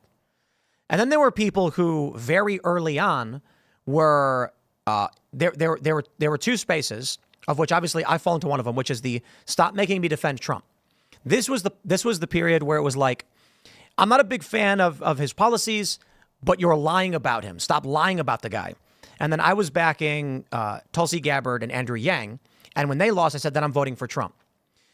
But there are some people that only after Trump won in November did they actually switch and say they were for Trump. But more importantly, there are a prominent group of liberal personalities who pretend like they are anti-establishment or heterodox, but refuse to endorse Trump or call out the Democratic Party for their ridiculous ideologies like sex-changing kids or all that stuff. Jordan Peterson is being effectively criticized in that regard for essentially being part of that group. That you're saying that in addition to what he's talking about, he's also being criticized for Aaron McIntyre's post. Oh, okay. When he says, I wonder if there's a group of high status liberals who have made that journey. What he's pointing out is that Peterson is saying on the Joe Rogan podcast, as the right becomes ascendant, psychopaths will seek to move into the right to gain political power. Probably why Bill Maher all of a sudden was like, Trump's not that bad. I mean, he's not perfect, but maybe I was wrong. And Charlemagne the God said the same thing. Maybe Trump's not a fascist. It's like, we realized that we were on the wrong side of history. Better flip-flop. Maybe. Yeah. But a lot of people, too, are just realizing the problem was the deep state, takeover of the U.S. And they're like, actually, I'm with Trump now. And you think just on November 6th, they just had the epiphany? That would be a weird day to have it. Indeed. So what I think is most of these people were like, I'm going to wait and see who wins and then back the winner. Yeah. And there were other people who came out and said, I'll stick my neck out and support what I think is right. Those people that are like that jump ship, that's a little different. I think that might be a psychopathic behavior trait. I don't know. I don't know enough about it. Hence the point that Aaron McIntyre is flipping onto Peterson what Peterson is saying about Candace Owens. Now we can discuss Candace Owens' past. She was like a liberal a long time ago, but then she Red Pill Black. That was her. It was a long time ago. Yeah. And I guess she had been accused of like doxing conservatives or something. But then she had a moment where she flipped, she explained it, and she's been steadfastly on the right for 8 years or something or longer.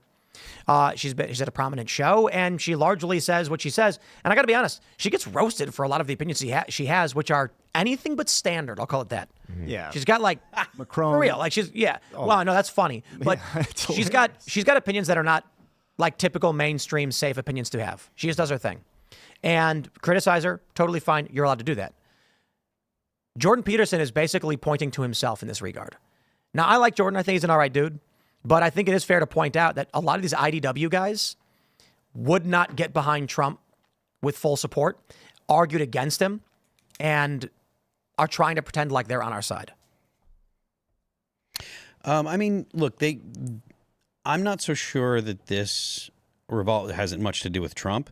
I think that they probably have an idea of, what is acceptable politics, and they think that Trump kind of falls outside of it. They have their problems with the left or with Democrats, and so but they don't feel comfortable, aligning with Trump because they say that they feel like Trump is unacceptable. I think that's probably an uncontroversial opinion to have. Not about Trump. I'm talking about the analysis. But I don't know. I don't know if it's something that is, particularly broad, or if it's just a very narrow handful of people that it kind of doesn't really matter. I felt that personally. I talked about it on the show last year that it was like, man, if I just start talking about that I'm going to vote for Trump, it's going to piss a bunch of people off from my past. And then I had to just get over it. You got to be, you got to care about the community first and not my personal. That's really the concern that I've seen from a lot of conservatives. The question is, were you willing to stick your neck out even a little bit to get behind what is right? And there were a lot of people that would not do it. They'd privately be like, these celebrities, dude. They go, hey, I'm actually going to vote for Trump. Just I can't tell anybody. And I'd be like, bro, screw you. Don't tell me that. Mm-hmm. Like I have less respect for you for doing that. Yeah. You like musicians and actors and athletes have messaged me in private being like, hey man, I love what you do. It's super cool. I'm definitely voting for Trump, but I just can't say anything because I don't want to lose my job. And I'm like, so I should risk everything for you? Right. Because you and I agree this is the right thing to do, but you won't take any risks, then you deserve nothing. Yeah. I had a lot of experience with that throughout COVID with musicians writing me. Thanks for speaking up. Yeah. I'm on your side of things. I just don't want to lose my gig. And then I'm like, it's like watching somebody get their ass kicked and you're like, hey man, thanks for taking the beating for me. Them calling you on the phone and be like, thanks for inviting me over tonight, man. I had a great time. You're like, we're talking on the phone, dude. You're not even here. Do you think that what we see with that adherence to what we were talking about earlier with the left, if you stray from their narrative, then you're out. Is that happening on the right? Because I think it is. I see it happening a lot. I see it a little bit sometimes. Mm-hmm. The right has their like heavy-handed moments, but it's rare relative to the left. There's also like concentric circles of beliefs within this sphere, because that leftism thing is a very small bubble, and outside of it is just this greater cause of reality, and people that think that, Israel is the biggest problem in the world, and then people that think that climate change is the biggest, or whatever. I'm just naming random things, but then if you disagree within those circles, you might be ejected from that immediate community. Because the right is a coalition of various factions, there's no real right to be ejected from. However, the left is homogenous. So if you were a liberal personality with a big following on YouTube, and you said something like, I really do think the trans movement is harming our ability to win politically, and we're sacrificing populist issues for this small faction of people, you're done. You are gone. You're now conservative right. No, not even. You're far right. You better start your own podcast. Far right. Yeah, sure. And you'll lose everything. So they don't deviate. And that's why a lot of these liberals, they're in a hard position. Because my view of Luke Beasley, for instance, is that he knows the liberal issues he's wrong about. They're factually incorrect, but he can't say it because he would just lose followers. So it's like he's a young guy. He's got a big YouTube platform. When he looks into these things, he goes, oh, that's not true. Oh, man, could you imagine that kind of stress to realize it and be like, oh, my God, I've got 1 million people that have been following this narrative and it's not real. And if you say it's not real, they will all attack you, destroy your life. You'll be in the poorhouse overnight. And even less is like they just stop watching. The thing is, he'd get a huge new audience, so it's not. No, he wouldn't. It wouldn't be right away, but he's really smart. I like that guy. The right would likely say, why watch you? You've been wrong about everything. You just figured it out. Well, Dan Bongino knew it the whole time. But I'll watch him instead. Because he's able to. I'm not using it as an example because he's gone. I think that the right, though, looks for reformed leftists, and they really cheer that on. When you see somebody from Hollywood and they all of a sudden are saying something that, many of us may have been saying for a good while, the conservative movement tends to, or the right, whatever you want to call it, everybody outside of the left, they tend to absorb it. Yeah, but I think it's because if someone comes from Hollywood and then starts saying, look, I've seen the light, I'm converting or whatever, you're hearing an expert from the inside explain to you all the bad things they're doing, effectively blowing the whistle. They're telling you, and it's similar for liberals, former conservatives, which are rare, but this is totally fake in my opinion. You have people, like Hunter Avalon is a good example. Like, oh no, I was so wrong. I can't believe I believed those things. And then they say, see, now you can tell us, and then they use that as an expert testimony of why I believed the things I did. The problem with the left is that they're just factually wrong about everything. So you're in trouble if you're a media personality on the left, because you're like, you could literally Google search the story and go, whoa, he was from El Salvador? What is this document? He admitted he came illegally, and he admitted he was removable. He's not a Maryland man. I'm gonna lie anyway, otherwise I'll lose my followers.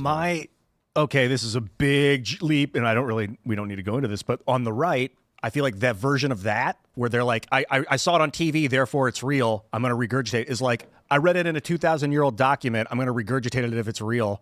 Well, how can What are you talking about? The Bible, the Christian Bible. How can you verify the authenticity of that? I can't. You can't? No one can, because it's 2,000-year-old text. No one can. It's not like if CNN came on, it was you're like, conflating they some just very said something, different and I'm things. like, how can I verify it? You're conflating some very different things, because the fact is the right isn't just Christian, and exactly. there's agnostics and anything. So when we're talking about the left and their adherence to an orthodoxy which is false, and then you bring up Christianity specifically, it just sounds like you're insulting Christians. No. Anybody that believes faith without evidence is like, I think, is a problem. But you see, you're entering you're entering seventh grade. Oh, you have blind faith. You have actual evidential faith. You have all sorts of different types of faith. You are asking blind faith is a problem, and you are asking like a 16-year-old's introduction to philosophy question about what is to know. I'm sorry. What? No. What? Yeah, I brought my Bible. When you're an adolescent human being studying basic concepts of philosophy, one of the first things you ask, or you are asked, is, what is knowledge? How do you know what you know? And then you learn the famous quote, the only thing that I know is that I know nothing. So when you say to people, why do you just believe in the Bible? The same question is asked to you. What makes you think oxygen is real? You read it in a book and you just believe it. You're believing things without doing an investigation or checking the evidence. I'll take the scientific method over a 2,000-year-old book. When have you and done I'll also take the scientific method over something CNN tells me. When have you done it? Done what? When have you actually looked through an electron microscope to check to see if there's oxygen? I'd love to do that. You'd love to, but you haven't, right? Ozone, dude. It's 3 O's. Have you ever? It's the only element with its own zone. Oxygen. Ian, have you ever looked through an electron microscope at a one-dimensional? I've never looked through an electron microscope. So then how do you know graphene's real? I trust the scientific method. That's my faith. No, you don't. My faith in evidence. You've never done the scientific proof. method for You could graphene. say it's proof. When have you proved it? I haven't. The scientific community before me. Who's that? Richard Feynman. Who else? I mean, so lots you of talk. different- You talk. thousands and thousands of people have claimed evidence of oxygen's existence. And you've seen it. I've listened to the evidence from people that have done the research for. I've listened to hundreds the of evidence years, from people who said that Jesus walked on water. The evidence from the people, they said they read it in a book that it happened. That's like saying the evidence from the people No, that heard a guy on that's CNN not say what I that said. it happened. No, I met someone who said they had a vision. God told them it happened. Okay, if a guy said he had a vision of something on CNN, I still wouldn't believe him. You need are evidence, choosing to man. believe people who haven't shown you any evidence. No, the opposite. I do not believe things without evidence. When have you seen the evidence of graphene? Never. All over the You've internet. never seen it. I mean, you want You've never seen it. I have. That's evidence of graphene when you look on papers and you read about it and you look at imagery of it online. And like that's all evidence. What do you think the Bible's made of? Paper. Yeah, and what's in the Bible? There's words. That's Bunch of the ink. same kind of evidence that you're talking about, giving you evidence for graphene. I'm talking about the scientific method. You did not just do it. said- No, I know. You don't need a scientist to believe in the scientific method. That's And you don't need a Bible to believe in Jesus.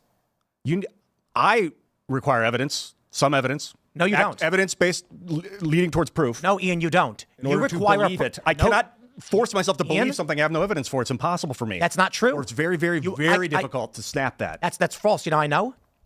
Because you've never done an experiment to prove the existence of graphene. That's because there's scientists that do that work for us. You don't want every farmer to have to go look through an electron But microscope. Ian, there are priests who and bishops and cardinals who tell us about Jesus and Christianity. But they don't have electron microscopes. Neither do you. And how do you know they do? No, they don't. They told me they're prophets. Okay, fine. A guy told them. And a guy What do told you. Are you saying that this is actual evidence that you would do a journalistic endeavor with? I'm saying, Ian. Is that what you're saying? You have never actually done any experiments, and what you believe is based on someone telling you, trust me, and you saying yes. It's not random dude being like, hey, there's this thing, dude, trust me. It's Pope's the not a random dude scientific either. community and called there's a and the theologian shitloads community. of scientific Those evidence. are the same people about these things. those are the same people that said that the COVID shot was going to work, right? I don't know. Or that lockdowns That's worked what I was at gonna 6 feet ask to, Ian. to slow the spread, or that double masking made sense. That's not who I follow Ian, when I'm talking about graphene. You're talking about Anthony Fauci? Okay, No, let's that's not who just did pause this. real quick. I'm just going to say this because there's no reason to go in circles over and over again. I didn't even want to bring it up to go too deep. There's- It's just that no, people no, that no, believe no, things no. without evidential proof is fucking annoying, man. Like you. You have to Like play you. both sides Like of you. reality. You can't Like just you. pick and choose. You are the when. perfect example of a person who believes whatever bullshit they heard from some guy Totally on the untrue, internet. man. You've Why never do you think I'm sitting here? You've never seen graphene. You've never tested it. You've never looked at an electron microscope. You don't even know it's a single Tim, lattice. I've seen Someone- graphene. No. You bought it for me. How do you know it's graphene?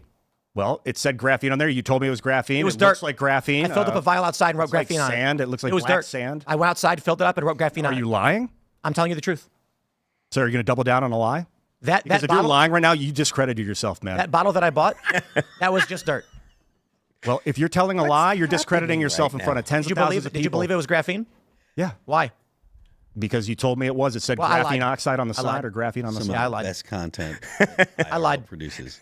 I mean, Tim, And if you you're, just- if and you you're just claiming to be believed a research journalist and you're going to lie and take things and believe things without evidence, I mean, you don't believe this shit. You told me This yourself you don't shit. Oh, my Bible shit. That's not nice. It's How a concept. offensive. Got my name on it. Good Lord. Ian, how dare you? Dude, I'm just dare you? evidence-based, bro. I just... You are not. Of course I am, dude. Look, Ian. You lack the understanding of basic knowledge philosophy. I recommend you read these books.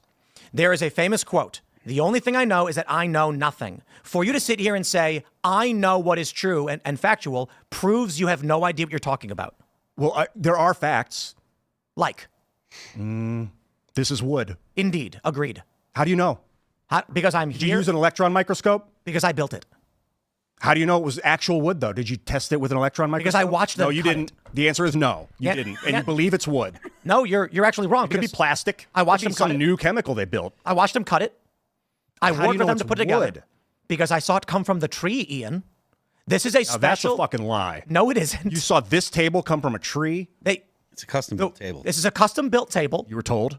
By who? No, they built it Anyway, in front of we're me. being It's hilariously it's- hyperbolic It's right 3 pieces. They brought it in. They had to lift it up over and bring it through because it wouldn't fit through the door. So it had to go through it had to go through the roof. Or I'm sorry, it had to go through before the windows were put in. It was brought in 3 pieces. There's a metal frame underneath it. We had these pieces sitting in a building for a year waiting for the construction. I watched them cut the wood into the pieces. I picked up the sawdust and we threw it in a fire pit How do you know it was sawdust, Tim? because it burned. Graphene burns too. Ian, How do you know it wasn't almost you've sawdust? never done any experiment. That's not true. I've done On what? experiments. On what? Oh God, I don't know. Dripped water on a piece of paper to see how it curls. Okay. So What other stuff? I don't know. What I have you- fun what- with life, you know. I experiment lots. what is limiting you in understanding reality right now is your arrogance. No, I don't think so. I think I see a lot of people Okay. that are deadened in the mind that just accept things without evidence, and that's concerning to And me, no that's matter you. where it's coming from. And I see that in you. Well, how? What's an example of that? Okay. Are you breathing? Not like a silly one. Not a silly example. I'm talking about like real stuff. What are you breathing right now? Talking about real Lots stuff. of gas. Talking dude. about real What are you stuff. breathing? And oxygen and hydrogen, you name How it. do you know? I have faith in the scientific community and the evidence that I've seen. What evidence have you seen? Papers. I've had teachers tell me the evidence. We've gone through it in books. I've looked online about it. I read about the nitrogen content in the air. 78% of it, I think, is nitrogen, according to modern science. On So Earth. you've actually taken air and you've broken. No, but I didn't get the electron microscope for the table or for the air. So you've never actually done an experiment to verify any of the things you were told. Well, that's an extreme statement, but about Have you ever? the contents of the air? No, I haven't. I haven't done that. So why do you experiment. believe it's true? Because there's a Because- preponderance of evidence. Because someone told you it was? Many, many, many people have. Yeah. Okay, well, there's more people who believe in Jesus. I don't care how many. Then why did you Well, say let's that? see, the quality and also the quality of the evidence. What's the evidence? Of what exactly? Of what's in the Of- air? yeah, like what did you read that said oxygen was real? That proved it. That provided evidence. The periodic table. That's not evidence. That's a list. It's a piece of evidence. It's a list of things. Which is a piece of evidence. How is it? How does that prove the existence of oxygen? That, along with all sorts of other experiments where you can see the different colors of oxygen in with different lights. You can how. Pull it. We can pull it up and go deep if you want to talk about. If you're You've seen the questioning evidence. science, like Tell me the let's evidence. look at it. Tell me But the evidence. Tell me the evidence I just that told convinced you. I'm the farmer that believes the scientist in regards to this. I'm not the guy that did the experiment. There's enough people on Earth that do those experiments that we can have faith in science. What will greatly help you expand your understanding of reality is to recognize you are simply choosing trust. That's it. I think that's right. A lot of people, with belief, it comes with trust. You have to trust your sources. When you do the fission experiments and the vacuum experiments, and you actually isolate nitrogen from oxygen and carbon, or you pull carbon from the atmosphere, and you said, I actually built a machine and tested against the gases and was able to extract the carbon into a vial using vacuum technology, then I might say, you've done the work. For now, what you're telling me is I read a bunch of books and they told me it was true, so I believe it. Chemical vapor deposition, where you deposit like carbon dioxide onto copper in a vacuum. Have you done it? No, but they do it at Rice University. I mean, there's different ways to get graphene off of copper. You know, prophets commune with the Lord all the time. Well, that's probably true, but that doesn't mean that this is verifiable evidence. I didn't say it was. I said you are choosing what to believe based on the books you read and telling other people that they're wrong. I wouldn't say that they're wrong. I'm just concerned with people believing things without evidential proof. That is like the epitome of my ethos. The corporate press not doing any research, deciding things are true without checking, or intentionally lying to people to spread misinformation. And the fascinating thing to me is that we were told that double masking worked. We were told that 6 feet distance was how you effectively stopped the spread of COVID. And then we learned just recently, actually not super recent, but a year or two ago, they made it up. It was totally made up. Now, how can that be? It was written in books. It was written in scientific papers. They published peer-reviewed journals. They said it on the news. Over and over and over again. It was all bullshit, wasn't it? Whoa. But they posted evidence. And it was still bullshit. But the evidence, Ian. There wasn't enough. But the papers, the evidence. There wasn't enough evidence, man. I didn't believe it. What do you mean? I didn't believe 6 feet to slow this. Well, a virus? Are you kidding me? I'm you not think saying, a paper mask is going to stop a I'm virus? not saying you believed it. I'm saying the scientific community and the evidence they presented was wrong. Cigarettes used to be recommended by doctors. The science proved it. Science evolves all the time. And I actually believe in science I would give more credence to science simply because I've actually done experiments myself. Indeed. I actually created a remote control green tea can. I built it. And I used gyroscopic stabilization and vibration to reduce the surface friction to zero so that it could float across solid surfaces, and then use a gyroscopic stabilizer so that it could turn. And that video is actually on YouTube. You can watch it.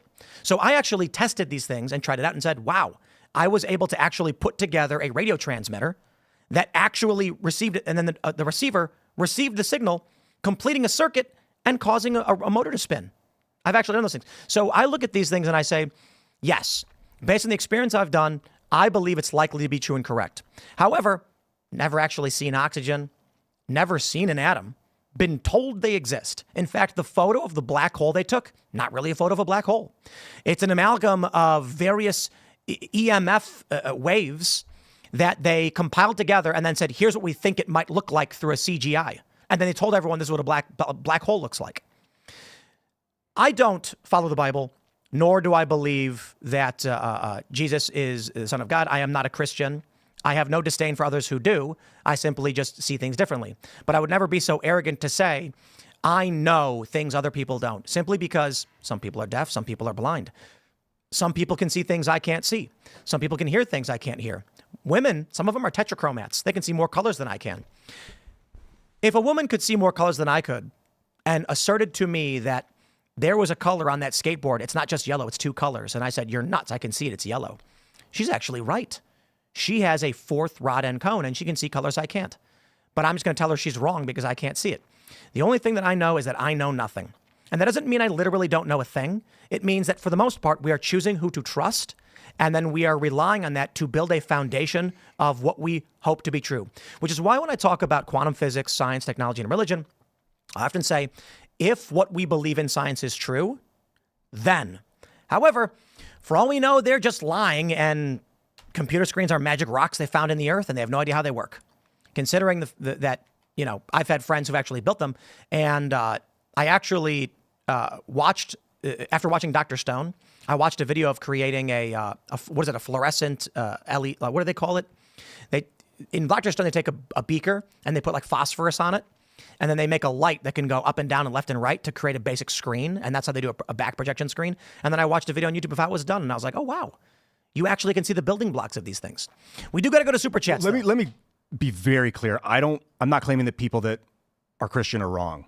I'm not making that claim. I just don't believe things, and I hope that other people don't without evidential proof. That's all. I don't think people are wrong, and I'm not saying it's wrong. I would ask, what do you believe? Well, a lot of stuff, but generally, like the existence of God, we could go on for an hour and a half about that. Do you think that machine elves exist? No, I don't know. No, not really. Not literally. Not that I know of. We got to go to chats, though, and I got to read this ad. We got a great sponsor, my friends. It is Home Title Lock. My friends, you got to go to HomeTitleLock.com now using promo code Tim. If you're a homeowner, you need to hear this. When's the last time you checked your home title? That's the legal proof you own your house.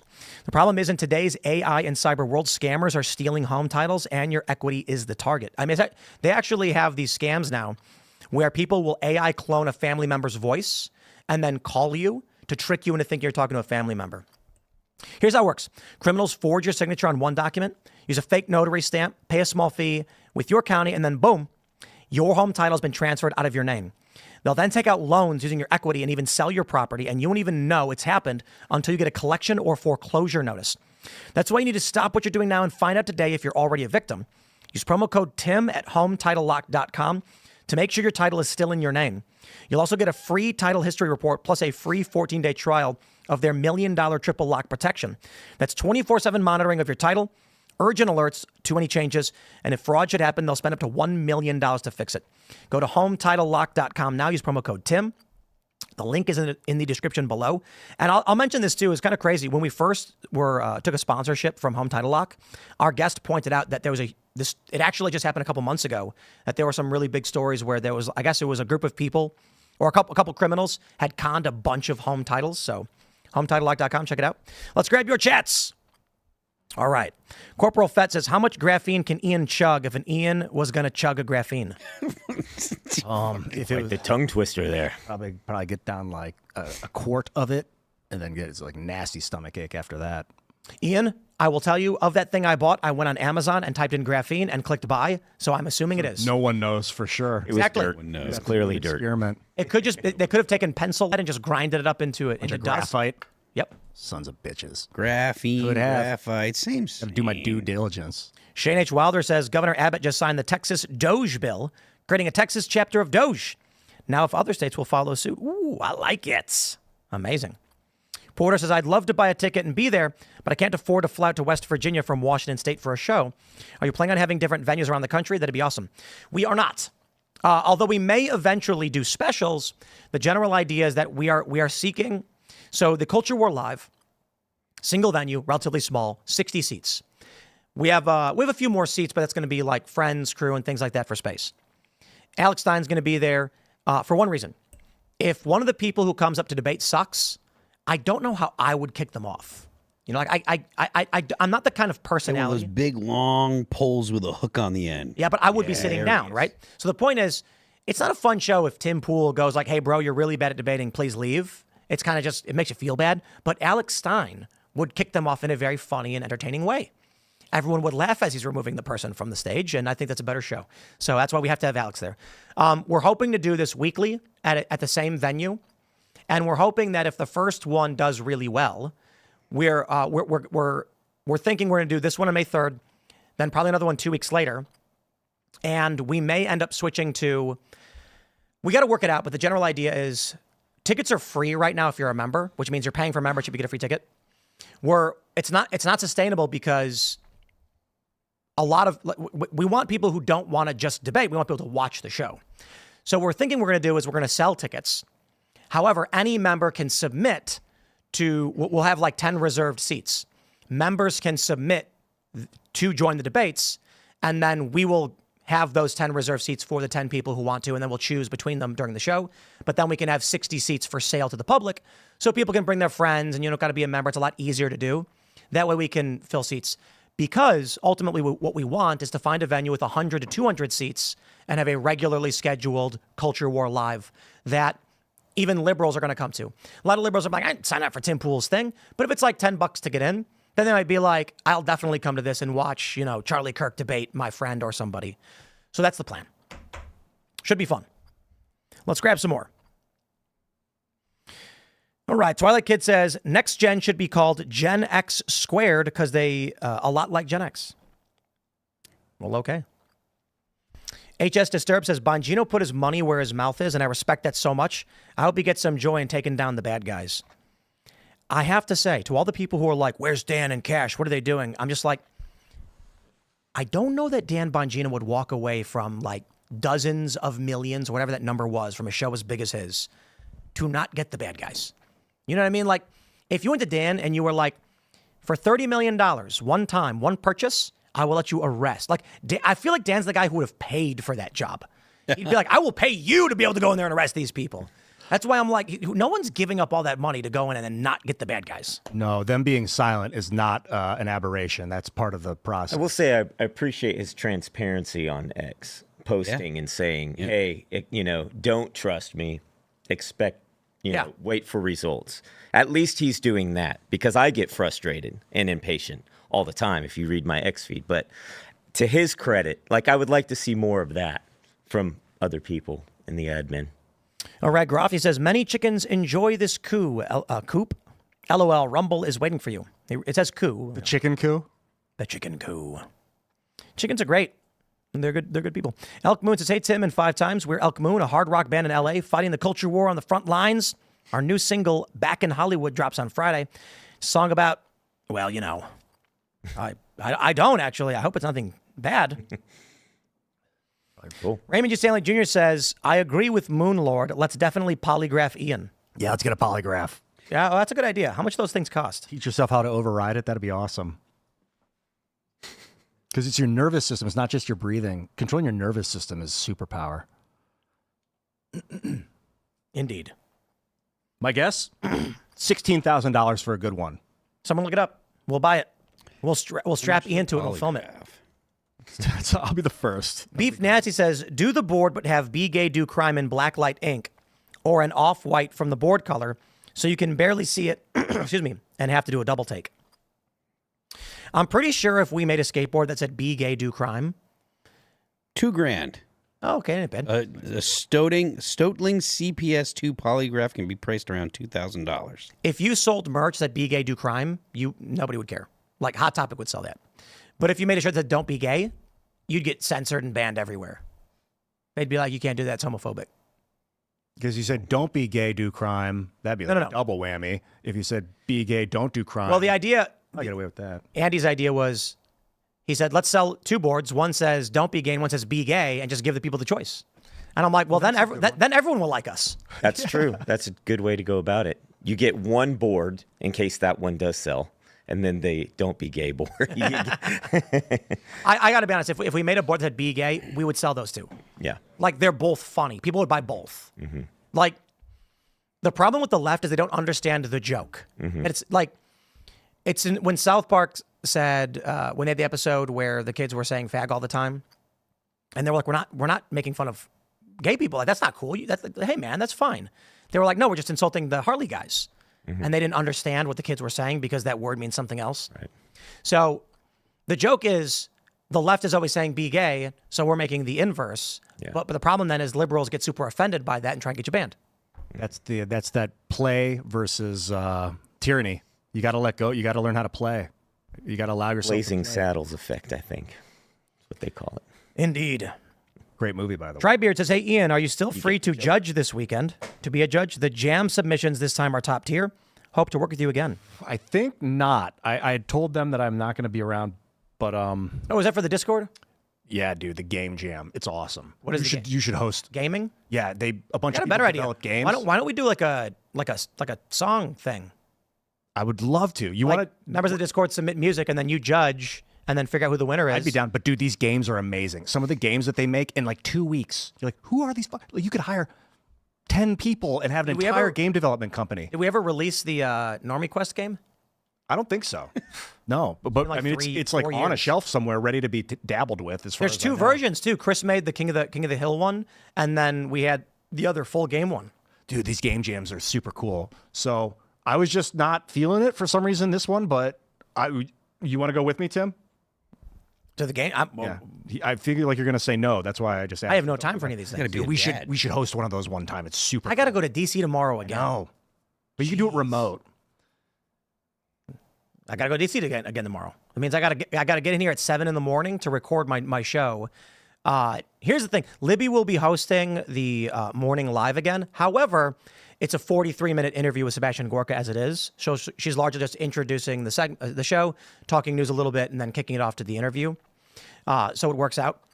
But we got to do work. They're gonna have you on an airplane next.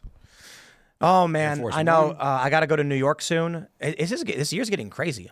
Yeah, Air Force One is a possibility. We've talked about the media is so bent over it, and just because people are in power doesn't mean they're evil. Sometimes there are people with no power that are evil. Sometimes there are people that are power with evil. The current administration, I largely agree with on a lot of things, and I disagree with on some things.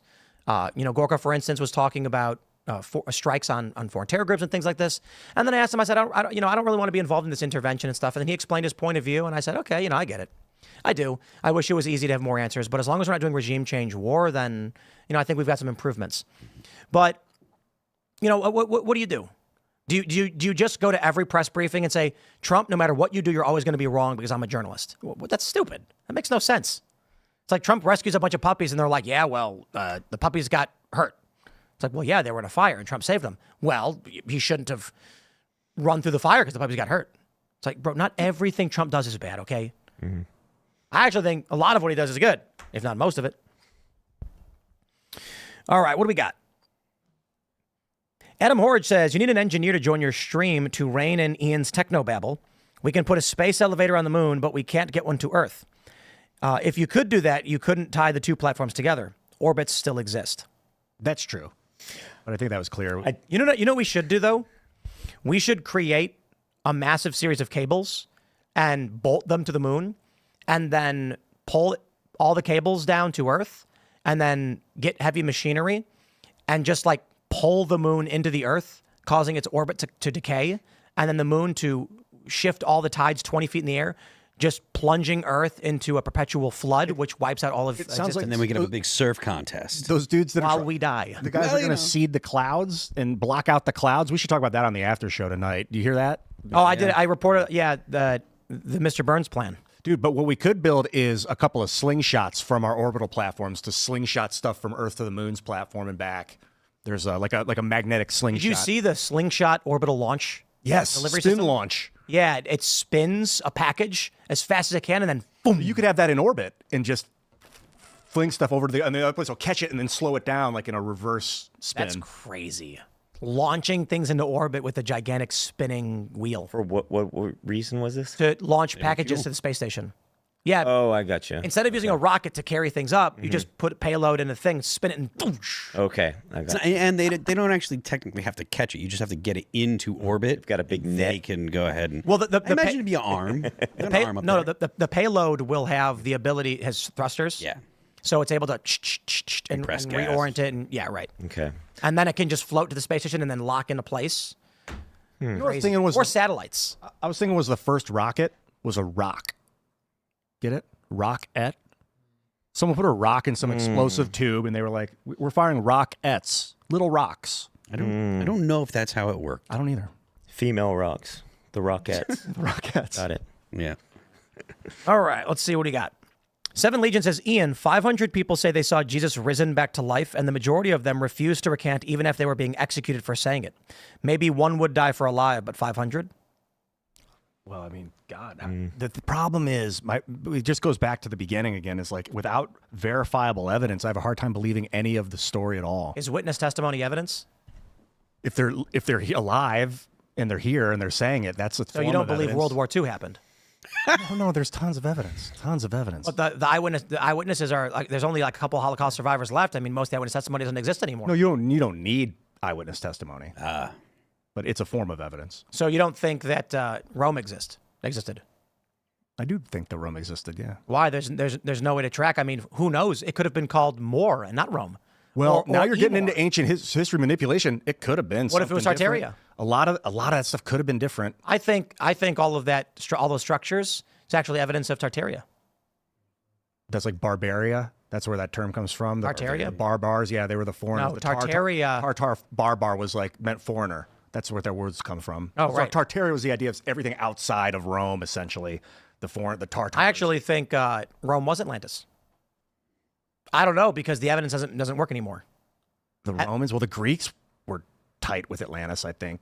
I guess who knows? It's so much. The point is, Ian, your argument is that no historical event ever happened because historian testimony doesn't matter. No, that's terrible misrepresentation. If Okay, you have well, evidence, if 500 people says Jesus was risen, is that not evidence?